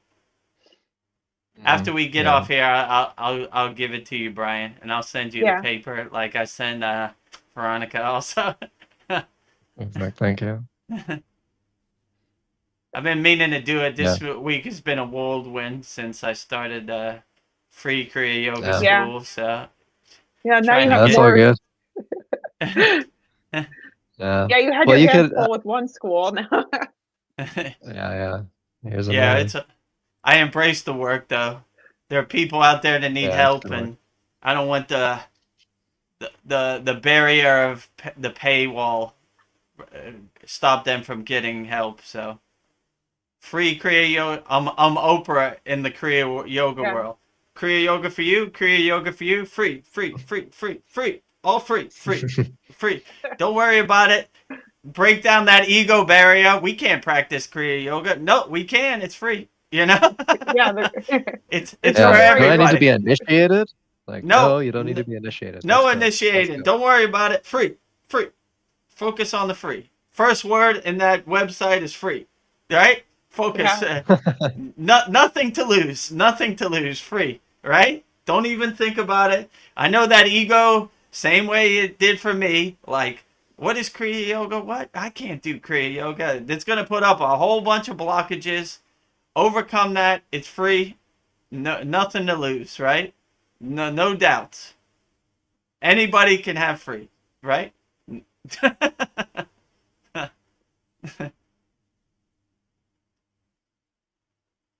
Yeah. I was just thinking in the back of my mind, like there's a lot of people that are like, I don't like this Fed Guru Dev. He's stealing my money. Like, I want to charge people thousands of dollars for initiation. Like here you Now are doing it for free. you could break down that whole wall. No money. I don't want your Yeah. money. Free. Shakti paths. Free. Yeah. Free. You're making some enemies. Oh well. I don't want your money. Free. I want you to be the best person you could be.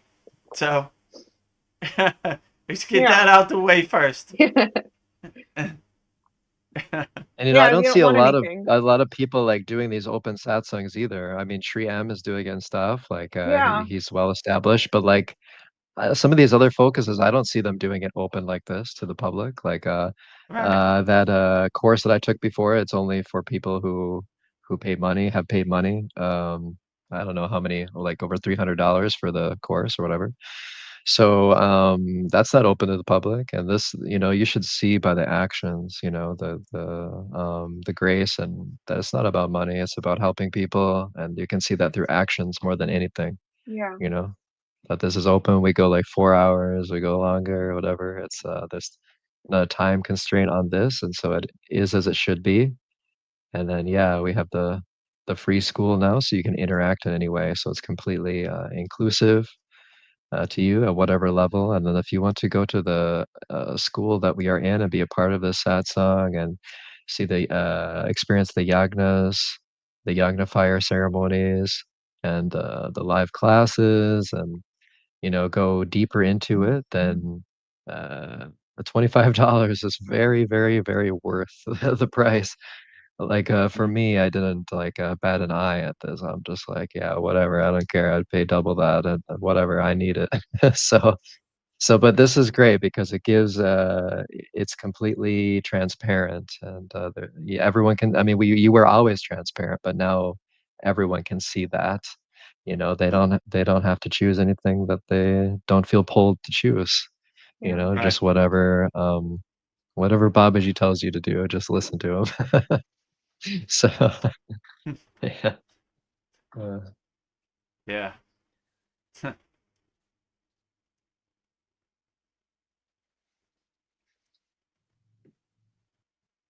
I think I'm out of questions. I don't know. I didn't really plan for. I just was just going with the flow this one. So Yeah. I never really Yeah. plan it either. Yeah. It just happens the way it happens. I don't know. This week's been crazy. So Yeah, the only Yeah. thing I was planning on talking about is Kali. I'm like, I wonder if I'll be able to talk about Kali yeah, here you are. in the sense that, well, yeah, I always find an opportunity to say everything I needed to say. It's Yeah. interesting. Yeah, even if I'm not starting the topic, it just comes in. It's like, now you need to Yeah, talk about this. bingo. Oh, okay. Okay. Yeah. Yeah, it's always perfect. Oh yeah, now we have those deities up. So I started posting them. Oh, You yeah. know, I the like. the sad songs are edited. The first Mm. one was Ramayana Maharishi. Yesterday was females and female yogis, yoginis. And Mm. today is what? Babaji's day. Oh, Guru Day. So after I finish, I'll post a good one on there for Babaji. Can't forget the boss. Yeah. he's a, he's a Yeah, little why we do later all on this? Thursday. Yeah. Yeah, I like those. It's like having a conversation with you, and we're just like revisiting a conversation we had in a past satsang. So I hope people get a lot of value from it. Yeah, because the last one, I'm like, oh, I remember having that conversation Yeah. about female Yes. deities. Sometimes I forget, and then I go back and I edit those, and I say, "Oh yeah, I remember that. That was a good one." Yeah. Or sometimes I Better get you surprise some myself. I better get you some Kali pictures. Yes, Oh yeah, Callie. we need Kali. I have Durga, Lakshmi. Who else do I have? I have some other female. I think Saraswati. Yeah. So I have some. Friday is my Devi day, right? Yeah. Mm. I think Tuesday Yeah, too. we can mix it up. Right on. Cool, cool.